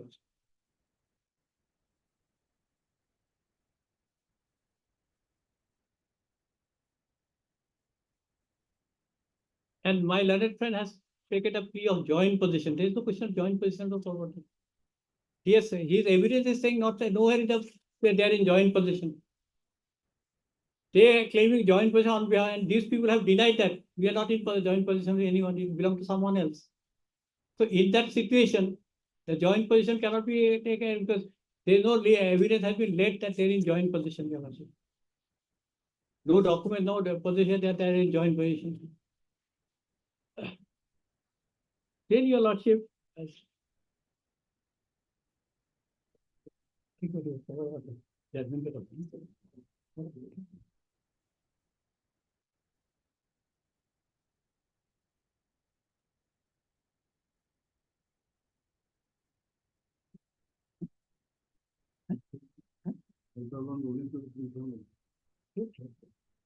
and there is no application order rule 8 to defend represent them, Your Lordship. It's not a filing, and they have on the other hand, they have categorically denied that this property doesn't belong to. How if I say this property doesn't, how can a court give a decree to me without anything? Where statement of the other side? If in a 426 is categorically saying that we are not the owners of the land, and they're saying no, you can take the decree, the land belongs to you also. And 1/4 share, then I think I'm sure that no 1/4 share can come into being, Your Lordship. Then Your Lordship, I take the judgments referred to by learned friend, Your Lordship. If those judgments are not of any assistance to him, Your Lordship, then I'll come to. Yes. Huh?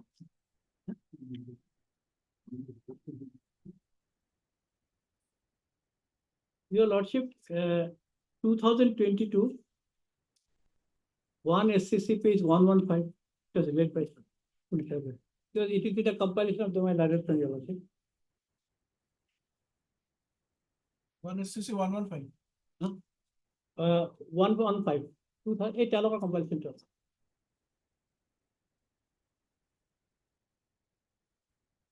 If you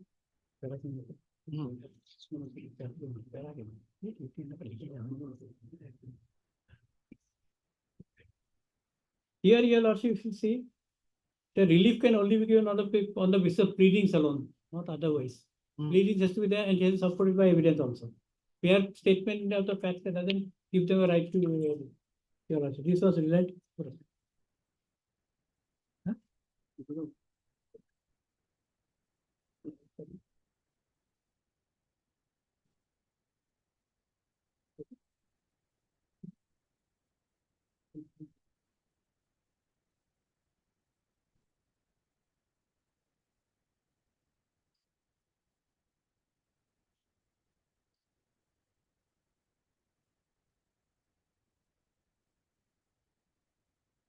Your lordship, in the judgment, your lordship may say para 2021, your lordship. Para 20.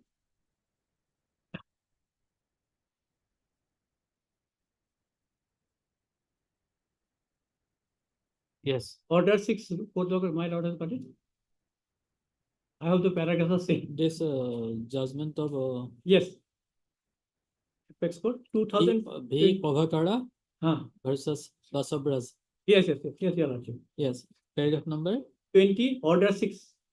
Over. Paragraph number 20. 20. Because I got that printed from that paragraph. Yes. Order 6. Order 6, yes. Order 6 of the court, while defining the word pleading, makes it applicable or even terms to both the plain and written statement. Every pleading under Order 6, Rule 2 shall contain a statement of material facts on which a party relies either for his claim or defense. Such a pleading should contain the necessary foundation for raising an appropriate issue, which is very important. With declaration, they have not really could issue anything. Under Order 8, Rule 8, Rule 2, a defendant shall make a specific under Rule 3, denied should be the specific. Rule 4 prohibits an evasive denial and so speaks consequence of not denying specific abandonment. Here, while other has relied on the judgment on the cause of action, your answer. But I have specifically denied, categorically denied like that. He has said I evasive denies, no denial, so I have admitted cause of action. Then para 21, a relief can only be on the basis of the relief can only be on the basis of the pleadings alone. Evidence is also to be based on such pleadings. This is very important. The only exception would be that when the parties know each other a case very well and such a pleading is implicit in an issue. Additionally, a court can take a judicial note of the fact where it is so apparent on the face of the record. A useful reference can be made following passage or so and so.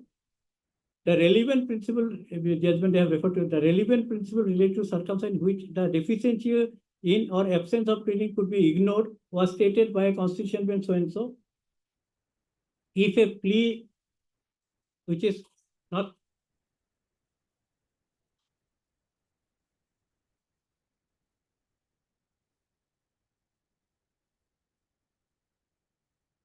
if a plea which is not specifically made and yet to be covered by an issue of by implication, and the parties knew that the said plea was involved in the trial, then the mere fact that a plea was not expressly taken in the pleading would not necessarily disentitle a party from relying upon if it is satisfactorily proved by evidence.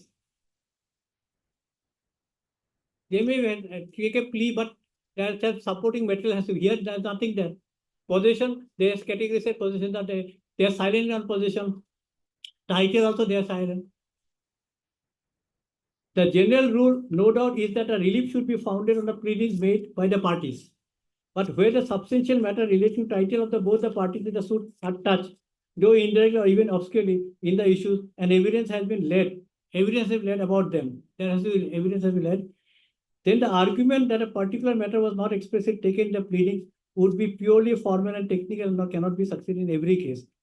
What the court has to consider in dealing with such an objection is, did the parties know that a matter in question was involved in the trial and did they lead evidence about it? if it appears the parties did not know about the matter was an issue at the trial and one of them has no opportunity to lead evidence in respect of it, then undoubtedly would be a different matter. To allow one party to rely upon a matter in respect of which the other party did not lead evidence and has no opportunity to lead evidence would introduce consideration of prejudice, and in doing so, justice on court cannot give injustice in the matter, Your Honor.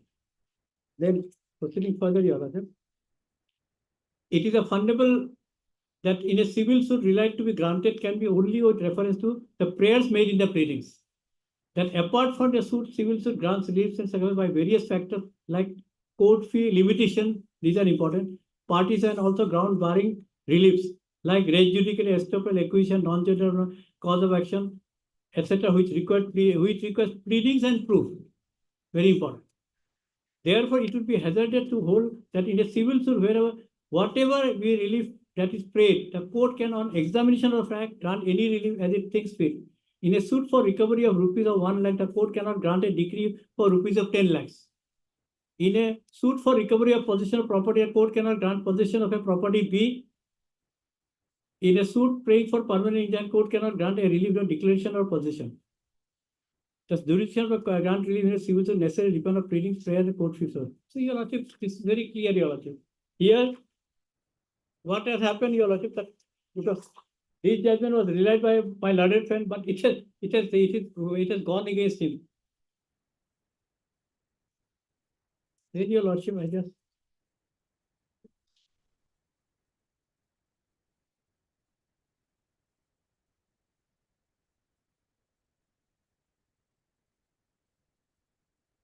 Then my learned friend has relied on another judgment, 2018 3 GLT. 3 GLT, page 562, Your Lordship. That is my learned friend compilation notice there.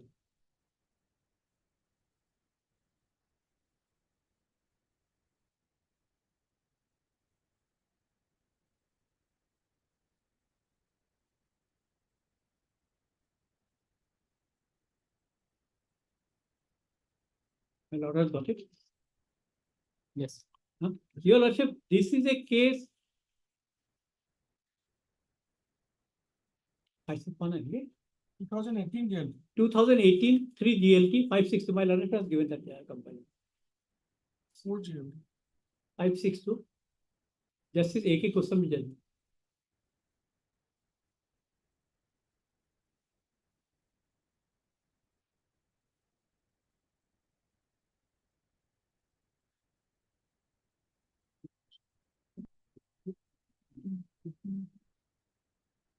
What is the citation?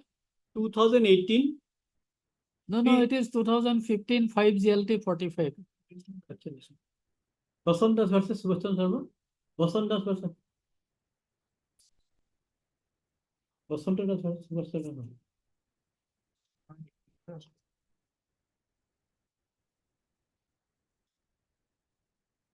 Is Bhavani Prasad Rava.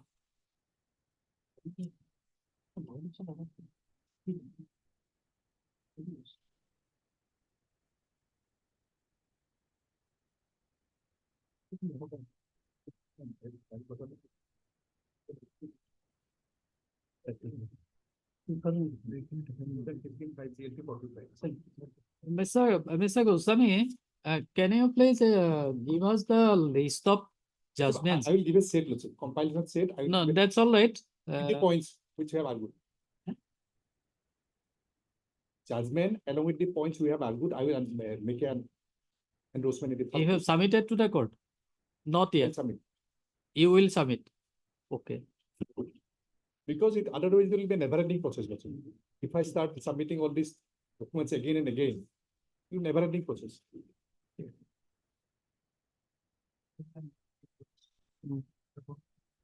So, have you submitted this judgment? Lordship, I have given a set, Lordship. I will give a Lordship. I will give a. No.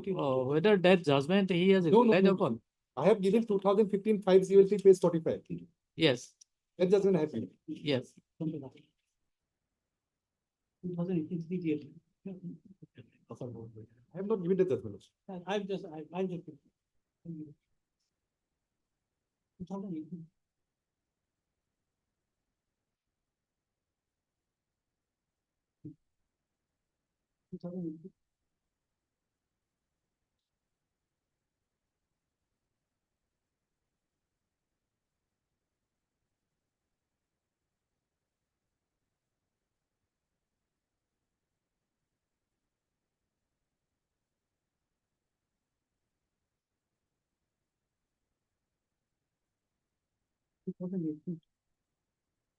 There's one copy.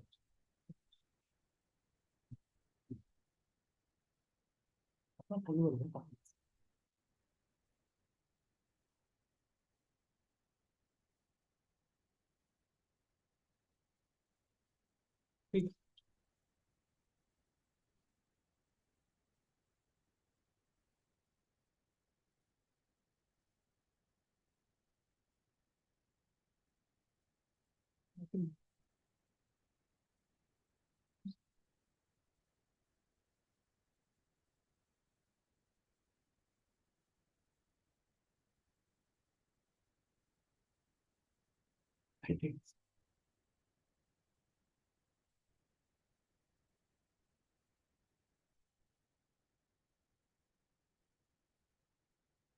Your Lordship, I just skipped the judgment. I think that's not relevant judgment. Your Lordship, another judgment which my learned friend retired, 2007, 7 SCC 215, Your Lordship.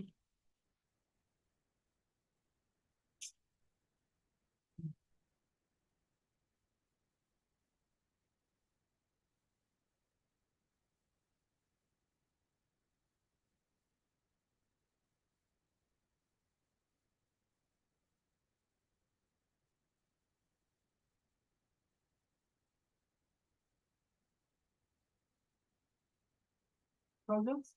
2017, 2007, 7 SCC 215.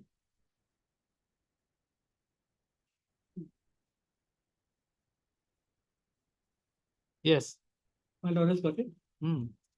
Your Lordship, this judgment is not applicable in the present case, Your Lordship. Why? This is a case under the Income Tax Act, Your Lordship.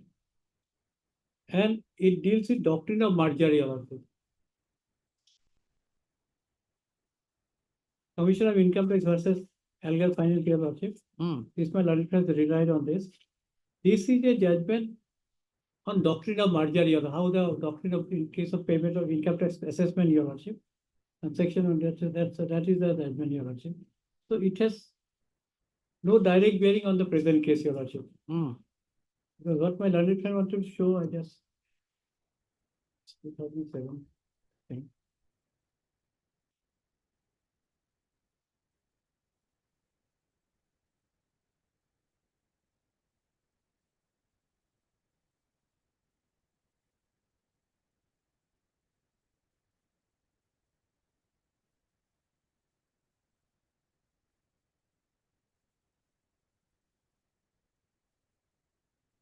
My learned friend relied on para 7, Your Lordship. Para 7 is something else, Your Lordship. In the para several in the light of ever the authority to hear of the opinion in order pass and so clearly brought by reference so it just is no way applicable, Your Lordship. And doctrine of merger is not a concept here, Your Lordship, in this present case. So this judgment I just then consequently 75 to SCC 532 which I have referred, Your Lordship. Is a consequential relief cannot be done that I've shown, Your Lordship. Then, Your Lordship, joint position also have just dealt with, Your Lordship. Joint position cannot be there, Your Lordship.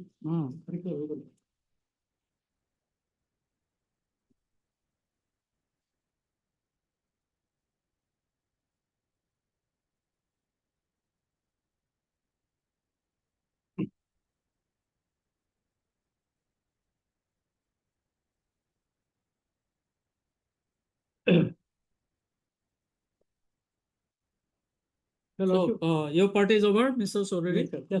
I'm just summing up. But in this present matter, Your Lordship, my patta has not been challenged.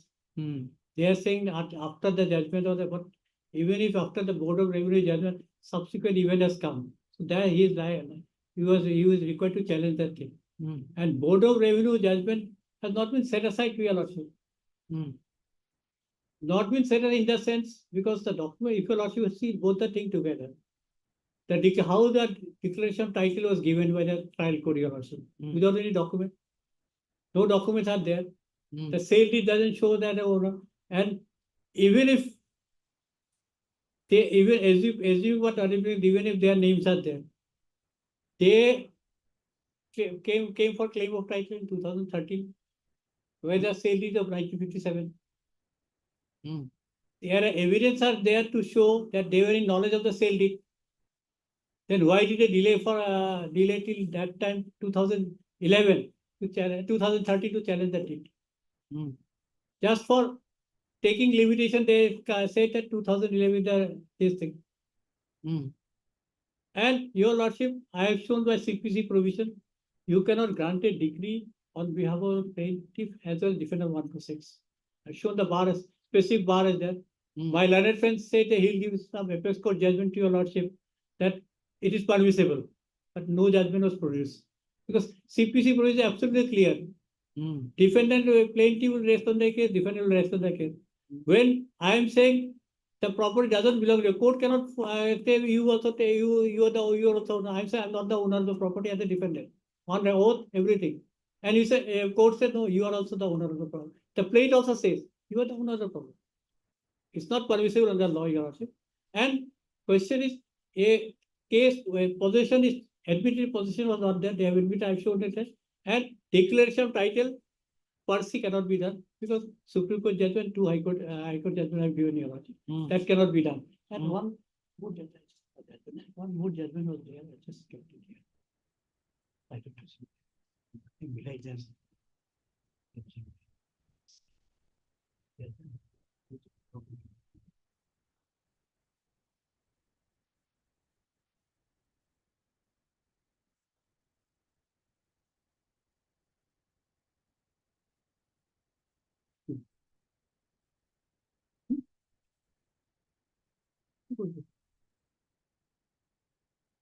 Your lordship, there is another judgment, your lordship, that's a declared decree. That is 2001 to GLT 563. That if your lordship see page para 16. 2000, your lordship, 2001. Volume 2 GLJ 563. Yes. Here, if your lordships, para 16 on burden of proof. It is a burden of proof. Who is the burden lies, your lordship? Where reference relies on this judgment, on whom the burden of proof lies is assigned by taking note of the facts to which of the parties would succeed if no evidence is given on the asset. The burden rests on the party who would fail if no evidence is given. The burden of establishing case rests upon the party where essential proof the issue. The burden remains unchanged, never shift any circumstance and clearly under section 10 of the Act 1873. The aforesaid rule permit the burden of proof as a matter of law and training. The other aspect of burden of proof is burden of adducing evidence. The burden of proof is in regard to a shift from the trial. The distinction between burden of proof as a matter of law and training is that of adducing evidence as a matter of private. As alluded, our plaintiff came to declaration of the title. Therefore, it is a plaintiff to establish the title for. Here you have to one, but their judgment to tell your case has to stand on your own. You cannot rely on shortcomings of mine to establish your title. That is the basic the judgment. I just got something here. I mixed up there. 18 and 89, no?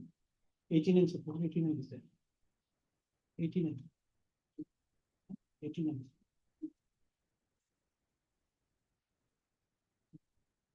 Ramdas, very well, Ramdas. 89, I think. I think Supreme Court has judgment. Stand on his own legs. It will assist judgment, but it's or assist. I think mix up on collected visibility.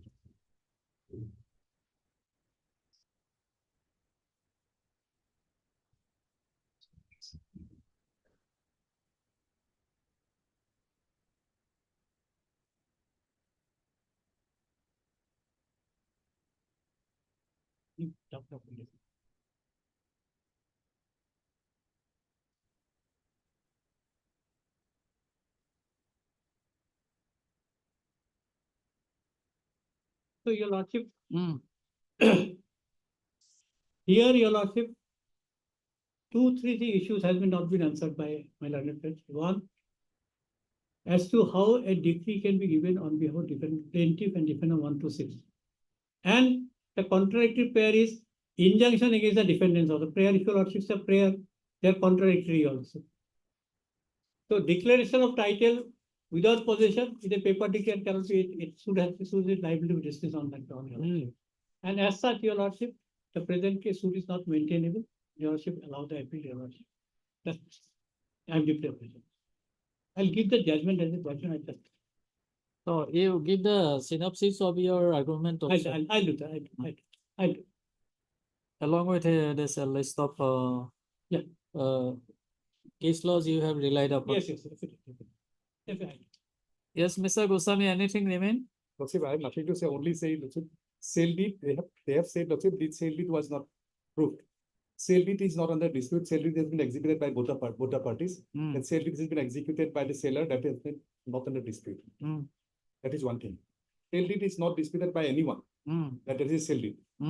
Second, Lordship, there regarding cause of action, what they have stated in para 18 and 19 regarding cause of action, Lordship will find they have read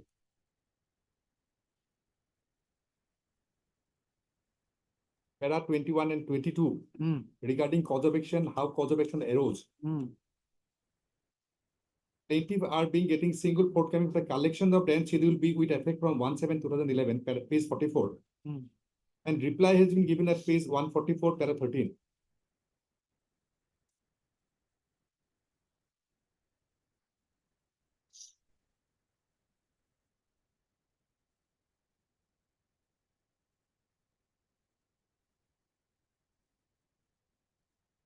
Because denial should be specific, that is why I'm saying, Lordship. And para 18 and 19, they have read just now, para 18 and 19 of the plain, page 44. That reply has been given at para 14 and 15, they have given reply, is 143, para 12. There is no denial to that. They have read also para 18 and 19. The relief declaration of right to the interest of the plaintiff over the suit land, further declaration of right of the plaintiff to get their share in total collection of the amount have necessary in view of the said circumstances of the case, further decree of realization of amount. State market with effect from 1/7/2011 to 36/2013. As such, plaintiff have been compelled to file this suit. And reply have been given at page 143.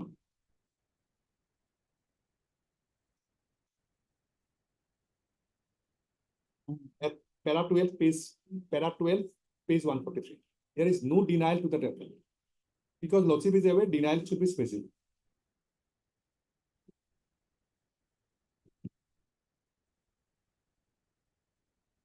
And one thing already I have pointed out regarding Lordship consequential relief, what they have stated. What is a consequential relief? We want rent. Declaration of title, because it is not under deposition. This is a weekly market. Market is seated in every week, collection of the rent. So we want collection of the rent. That is a consequential relief. I have given a dictionary meaning. I have given a printout of the dictionary meaning. What is consequential relief? Consequential relief means following a direct result and effect of such. Already I have given Lordship. So there is no question of that. There is no consequential relief has not been paid. In consequence of the declaration of right title, we get the equivalent to right the collection of rent. That is a consequential relief. Secondly, what they have just now he stated that joint right cannot be declared. I have already given a judgment. I'm not repeating that. That is Lordship 2014 1 GLD 332 or 1 GLJ 2014 1 GLJ 545. Already I have given a judgment. Para 34. Joint declaration with a co-seller. Para 34. 2014 1 GLJ 545.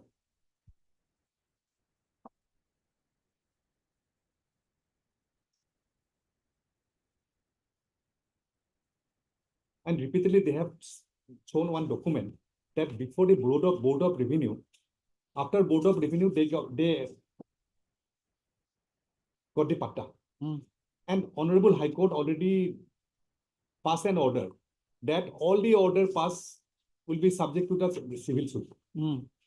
Already, Lordship, in WPC, I have already shown WPC order. 246, page 246. Yes. In view of the above submission, learned counsel parties consent the parties dismissing the petition as infructuous and observation that a demand passed by the General Board of Revenue is subject to the decision of title suit number 277 of 13. All subsequent event after Board of Revenue order is subject to the result of the title suit. So that has no consequence, any patta or anything holding transfer after Board of Revenue's order has no consequence. And there is a status quo order passed by this honorable court. In our case, we have filed a petition for injunction, and this court has granted injunction to that effect. Injunction was a status quo, was no? Status quo is the injunction. No, status quo and injunction two different. Status quo, we are running the market. Just we have heard this lawsuit. Status quo. It is status quo, not injunction. And secondly, one thing, Lordship, they have said it one thing. Lordship, in the Board of Revenue, private defendant has admitted that it is for rise. In the evidence they have stated. Please, ma'am, look at the question.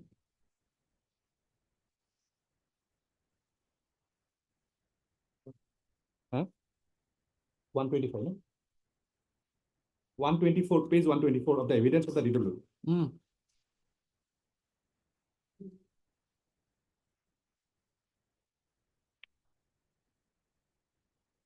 Who has admitted before the Board of Revenue, this document has been collected with blank signature they have produced before the Board of Revenue. That is their evidence. Lots will find. Huh?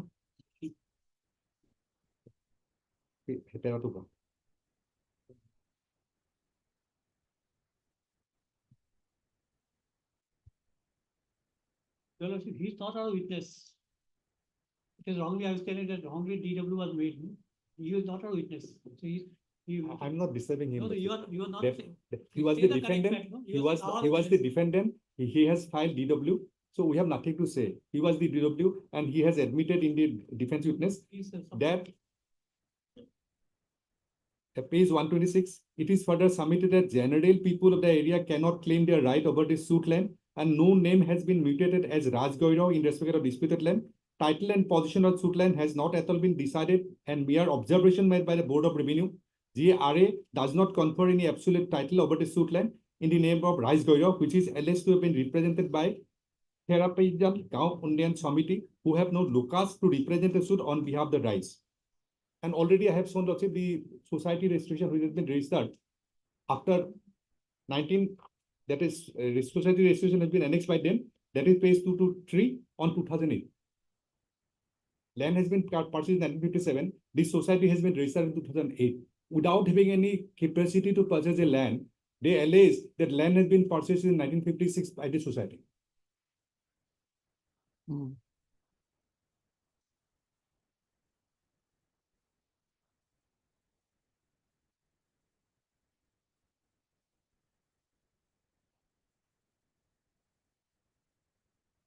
So my submission will be, Lordship,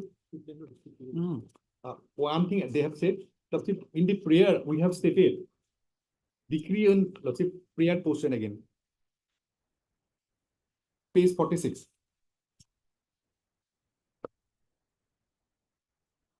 Page 46, Lordship. Yes. Declaration that plaintiff have got joint right title and interest along with the defendant number 126 over the Schedule B land. What is Schedule B land? At page 48. A plot of land measuring 9 biga 4 kata 1 lesa. That is the land purchased by us. Covered by Dag number 1.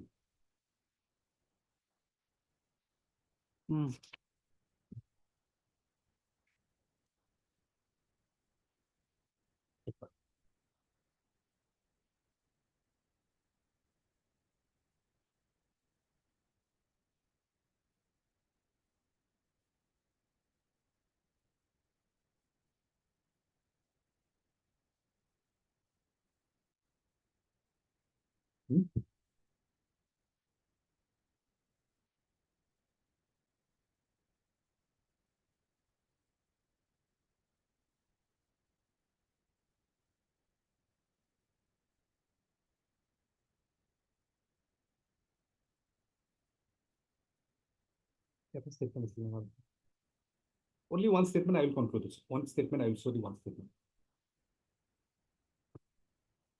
No?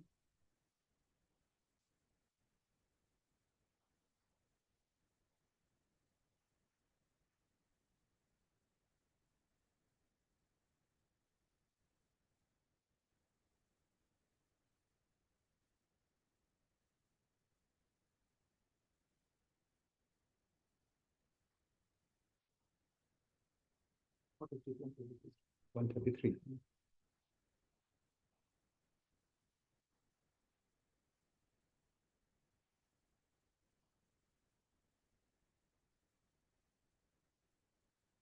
Lordship will find page 133. 133. WS of defendant number 3. We start from 130. Para 12.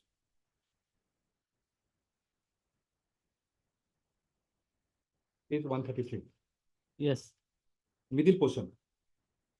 But, Lordship, but it has came to the knowledge of the answering defendant that defendant number 4 to 11, DG appellant, 4 to 11 have submitted some document before the honorable court to show that in those documents signature was put by the answering defendant also. In fact, answering defendant number 10 to 11 on various blank and written papers stating that same would be necessary for preparation of memorandum to be submitted to the government regarding village problem. On good faith, he used to give his signature on blank papers to them. Now it appears that they use the signed papers to claim the land. The signature of the answering defendant was apparently taken deceitfully and fraudulently. Before this document was produced before the Board of Revenue with a blank signature. That has been taken page para 12. That is the written statement of the defendant number 3, who has alleged to be admitted.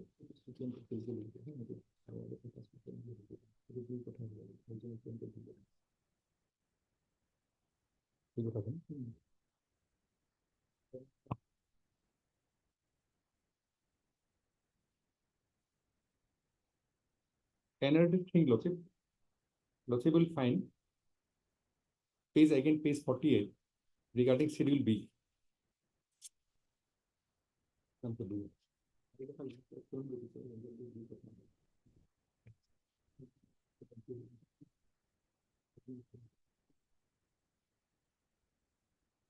Yes.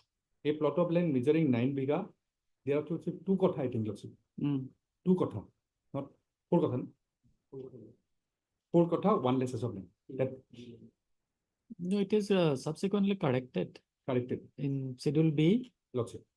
2 kotha. 2 kotha. It is corrected. It is corrected on the basis, Lordship, 2 kotha land was occupied. 2 kotha land was given to the primary school. That is why we claim right title interest on 2 kothas of land. Total 4 kotha was there. 2 kotha was given to the Mahila Samiti and a school. That is why we claim right over 2 kothas. There is no dispute to that effect. That there is a primary school in the land of 2 kothas. That is why.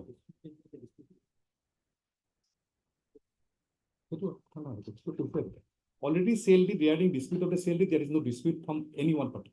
That sale deed has been executed. And soup lane is also not under dispute. So, Lordship, I will give a judgment which I have given already, Lordship. Compilation I will give. To the court master. Your Lordship will see the plain charge because my land, just 2 minutes. Because here's a display, your Lordship, that's why I did it. Display. Your Lordship will see the plain. He is saying schedule B in this purchase. If your Lordship see here, this plain says page 35, bottom. Page 35, bottom, your Lordship. See.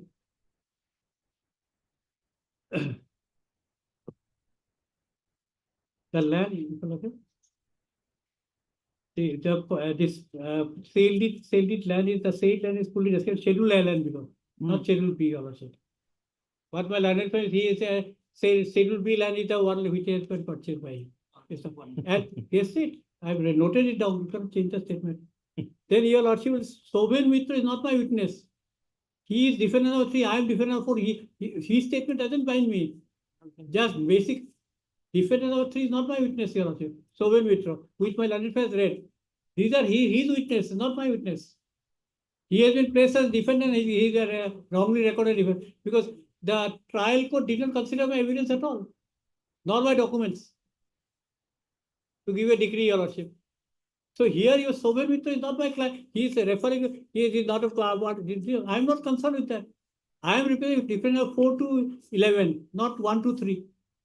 1 to 3, the evidence doesn't bind me. Because that is confusion created just to mislead this court, your lordship. He's saying that it is your opinion. We are saying defendant number 3. Defendant of Okay. So when can I expect your written synopsis of argument? Day after tomorrow is holiday, looks like. Yes. Day after tomorrow we'll give the court master. We'll give by end of To the court master. end of this week.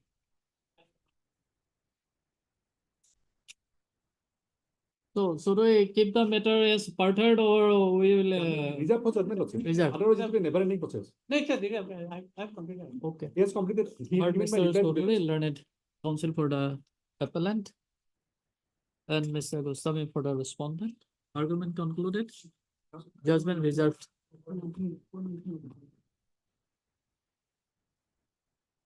I have already given lordship his portion also, this his evidence. Just now I have been. I am appealing on behalf of Rasina 456. I am adopted in. Okay. Obliged.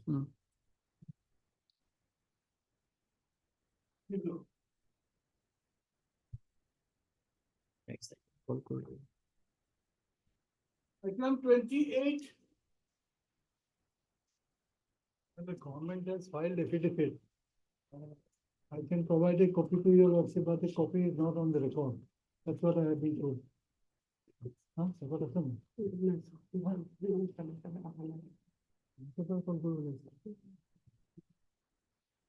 Should I provide my copy, madam?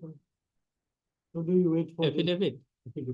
We have filed it on my lord last Friday because lordship has already heard it in part. Yes. And lordship has fixed today for hearing, further hearing. And since finance department had not filed an affidavit, I took the liberty of this honorable court to file an affidavit. Accordingly, it was filed, my lord, on last Friday, that is 27. And I was under the impression, my lord, that it will be tagged as a part of the record. But today, when I checked the case record, my lord, that affidavit has not come. So under that circumstances, since my learned senior counterpart is also in a hurry, lordship, may be pleased to fix this Is matter. there, Mr. Das, is there any urgency? Urgency is there because this person, they have, they are entitled to get the benefit of old pension schemes on the basis of the division bench judgment. No, I don't think that they are going to retire very soon. Not within a month or two. Yes. They want to fix a date. It has to be after puja only. Okay. Yes, lordship. Can we list that day after tomorrow? Yeah, day after tomorrow with the record. No, I will not take much time, hardly half an hour.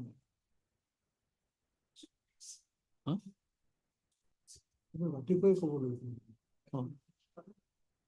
Okay, day after tomorrow then. Yes. Day after tomorrow. As agreed by learned advocates of both the parties, recess shall list the matter day after tomorrow. In the meantime, the affidavit filed by the finance department shall be taken on board. Item 29.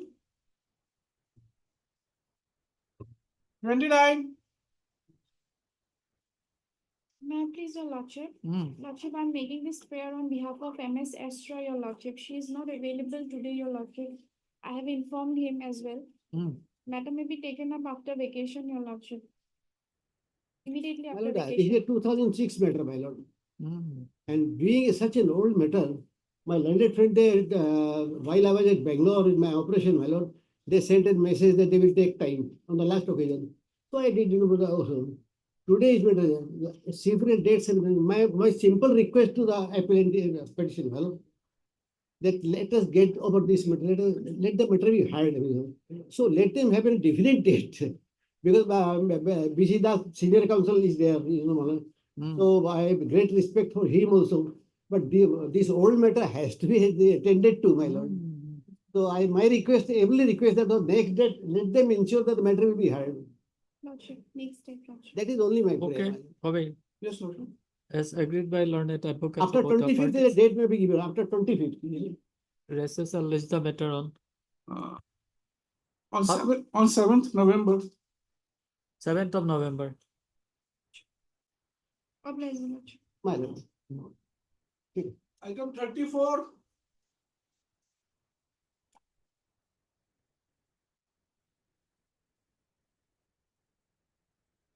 I'm for the respondent, my lord. Hmm. I'm the decree holder in this, but my execution case has been stayed by this honorable court, Hmm. and it is for the final hearing. Hmm. And to my submission, is the My lord, petition, I am the petitioner. Pardon? I am the petitioner, my Hmm. lord. So you have the right to begin. my lord. Yes, yes, that is. Exactly. But, But today, oh, it is possible, my lord. Hmm? It is possible today. Possible. One small issue, my lord, My lord, whether his application under section 47 CPC is maintainable or not. He has filed an objection. That is why, my lord, full length argument is necessary. Hmm. Full length argument is any reopening day, any day matter of fix, my lord. Today, For last 6 years, my lord, the execution proceeding has been stayed. not in that case also, many cases, my lord, Maybe. many cases. That means After there are, reopening day, any day maybe fix on hearing day, wanted they will complete it because today is also not completed. And last hour today, my lord. Any date, Bobby, Lordship, in the month of November, not before. November, any date on hearing day. Can it be on 24th of October? 4th November, October. October. same thing will happen in October. Yeah. It's November last week, it will be better for both the parties. Last week. On 19th November. 19 November. Now, if there is urgency, we can fix the time at 2 p.m. then. Hello, not, I wanted that is given, I think, on that day. Today I also can, but I am also tired today, my lord. Okay, 19th November. 19th.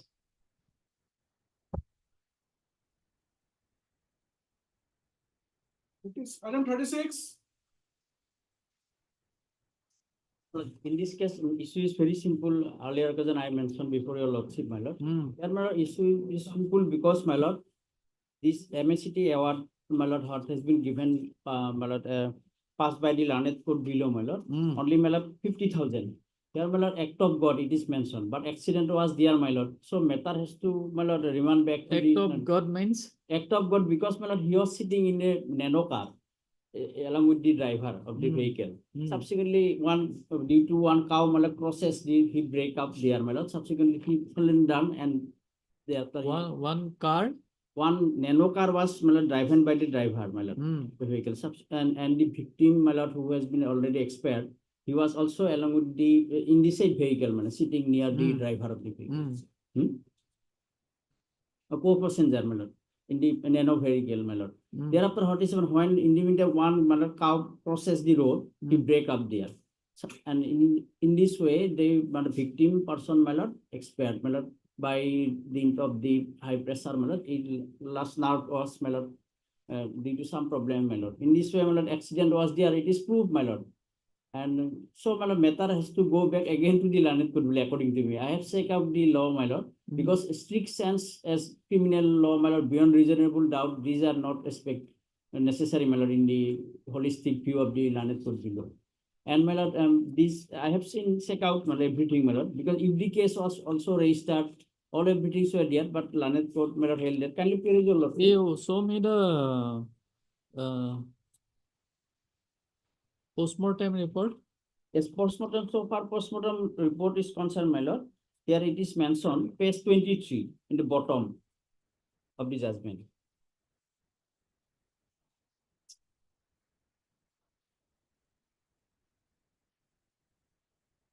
It is mentioned the postmortem report exhibit 6 also indicates that the deceased Bhavataran Kolita had died due to spinal shock as a result of injuries sustained due to blunt force impact.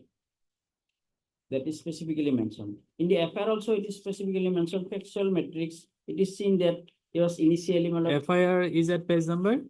FIR, my lord, incident at mentioned page 20, factual metrics, my lord. This mentioned page 20, paragraph 2. The factual metrics of the case as enumerated in the claim petition is that on 10/11/14 at about 5:20 p.m. when the deceased Bhavataran Kolita was traveling from Dudnoi to Gwalpara by vehicle number so-and-so, Tata Nano, when it met with an accident near Solmari on 37 NH. As a result of the said accident, Bhavataran Kolita sustained severe and was rushed to Soles Hospital, Gwalpara, and thereafter referred to GN Nursing Guwahati. However, after 5 days of treatment, Bhavataran Kolita succumbed to his injury at GN Nursing Guwahati on 15/11/14. The postmortem examination upon the dead body of the deceased was conducted at GMCH Guwahati. It has been further stated in the claim petition that prior to the accident, the deceased used to earn 12,000 per month by doing rubber business. Regarding the accident, a case was registered with Agia PS being numbered as Agia PS UD case number 11/14. An opposite party to also admitted that he was owner of the LS vehicle, specifically mentioned, my lord. 2 issues were framed, my lord. And the said 2 issue, my lord, not properly, my lord, goes in my favor. Issue page 21. My lord, this paragraph is at serial number 6. 2 issues framed, my lord, in this way. Whether Bhavataran Kolita died as a result of injuries sustained by him in LS motor vehicle accident on 10/11/14 involving the vehicle bearing registration number so-and-so, and whether the said accident had taken place due to rash and negligent driving of the aforesaid offending vehicle. Number 2, whether the claimant side is entitled to any compensation, and if yes, to what extent, by whom against the opposite parties, the said compensation amount will be payable. But ultimately, my lord, page 22, it has been discussed, paragraph, my lord, issue number 1, 10A, page 22. The poignant reading of the claim petition. No, the question is whether the accident took place due to use of the vehicle. Yes, my lord. This repeatedly, my lord. Final report also submitted. I opined that the driver had no fault in driving the vehicle at the time of accident. It is mentioned, page 23, middle, my lord. Cross-examination also. I have the evidence also. That is. No, then where is the rash and negligent? Rash and that is concerned, my lord. That part is concerned. There is numbers of judgment, but it can, claimant it cannot prove, my lord. May not able to prove, my lord. But that is not a ground for denial to not to pay the not to, my lord, calculate the award, my lord. Specifically mentioned there is numbers of judgment also, my lord. Honorable Apex Court and this honorable court also. Recently, my lord, passed by my lord Justice Manas Singh, my lord. They specifically mentioned that negligence of the driver LS offending vehicle occurred due to rash and negligent driving by the driver of the vehicle. It is specifically mentioned. They need not to prove specifically. Then wherein it has been held that registration of a criminal case against the driver of the offending vehicle is enough to record the finding that the driver of the offending vehicle. So it is not in dispute that the person concerned was traveling in a nano car. And died in so, the accident. So the accident took place due to use of the vehicle, motor vehicle. Yes, my lord. So there is one judgment of Supreme Court. Yes, my lord. I have not remembered the name of the 2009-13, my lord. That is in respect of in that judgment, Supreme Court has interpreted the word use of motor vehicle. Can you find it out? The accident took place perhaps in Maharashtra. One oil tanker met with an accident. What happened there? The oil carried in the tanker spilled. Yes, and the people were collecting it. Some people were collecting it. And then it caught fire and the person died. There, the plea was that it was not arising out of use of motor vehicle. But Supreme Court has interpreted that no, it is because of use of motor vehicle. Yes, So that judgment, can you find it out? Yes, my lord. The use of vehicle is interpreted, word use of motor vehicle. Use of, yes, Yes. my lord, vehicle. You produce it day after tomorrow, then we will Yes, my see. lord.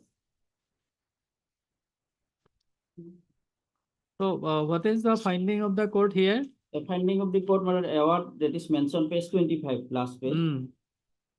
That when only 50,000, it is therefore that the claimants are entitled to just compensation 50,000 with interest from the date of filing of the claim till realization of the award. The opposite party assurance insurance is directed to pay the just compensation so awarded to the claimant.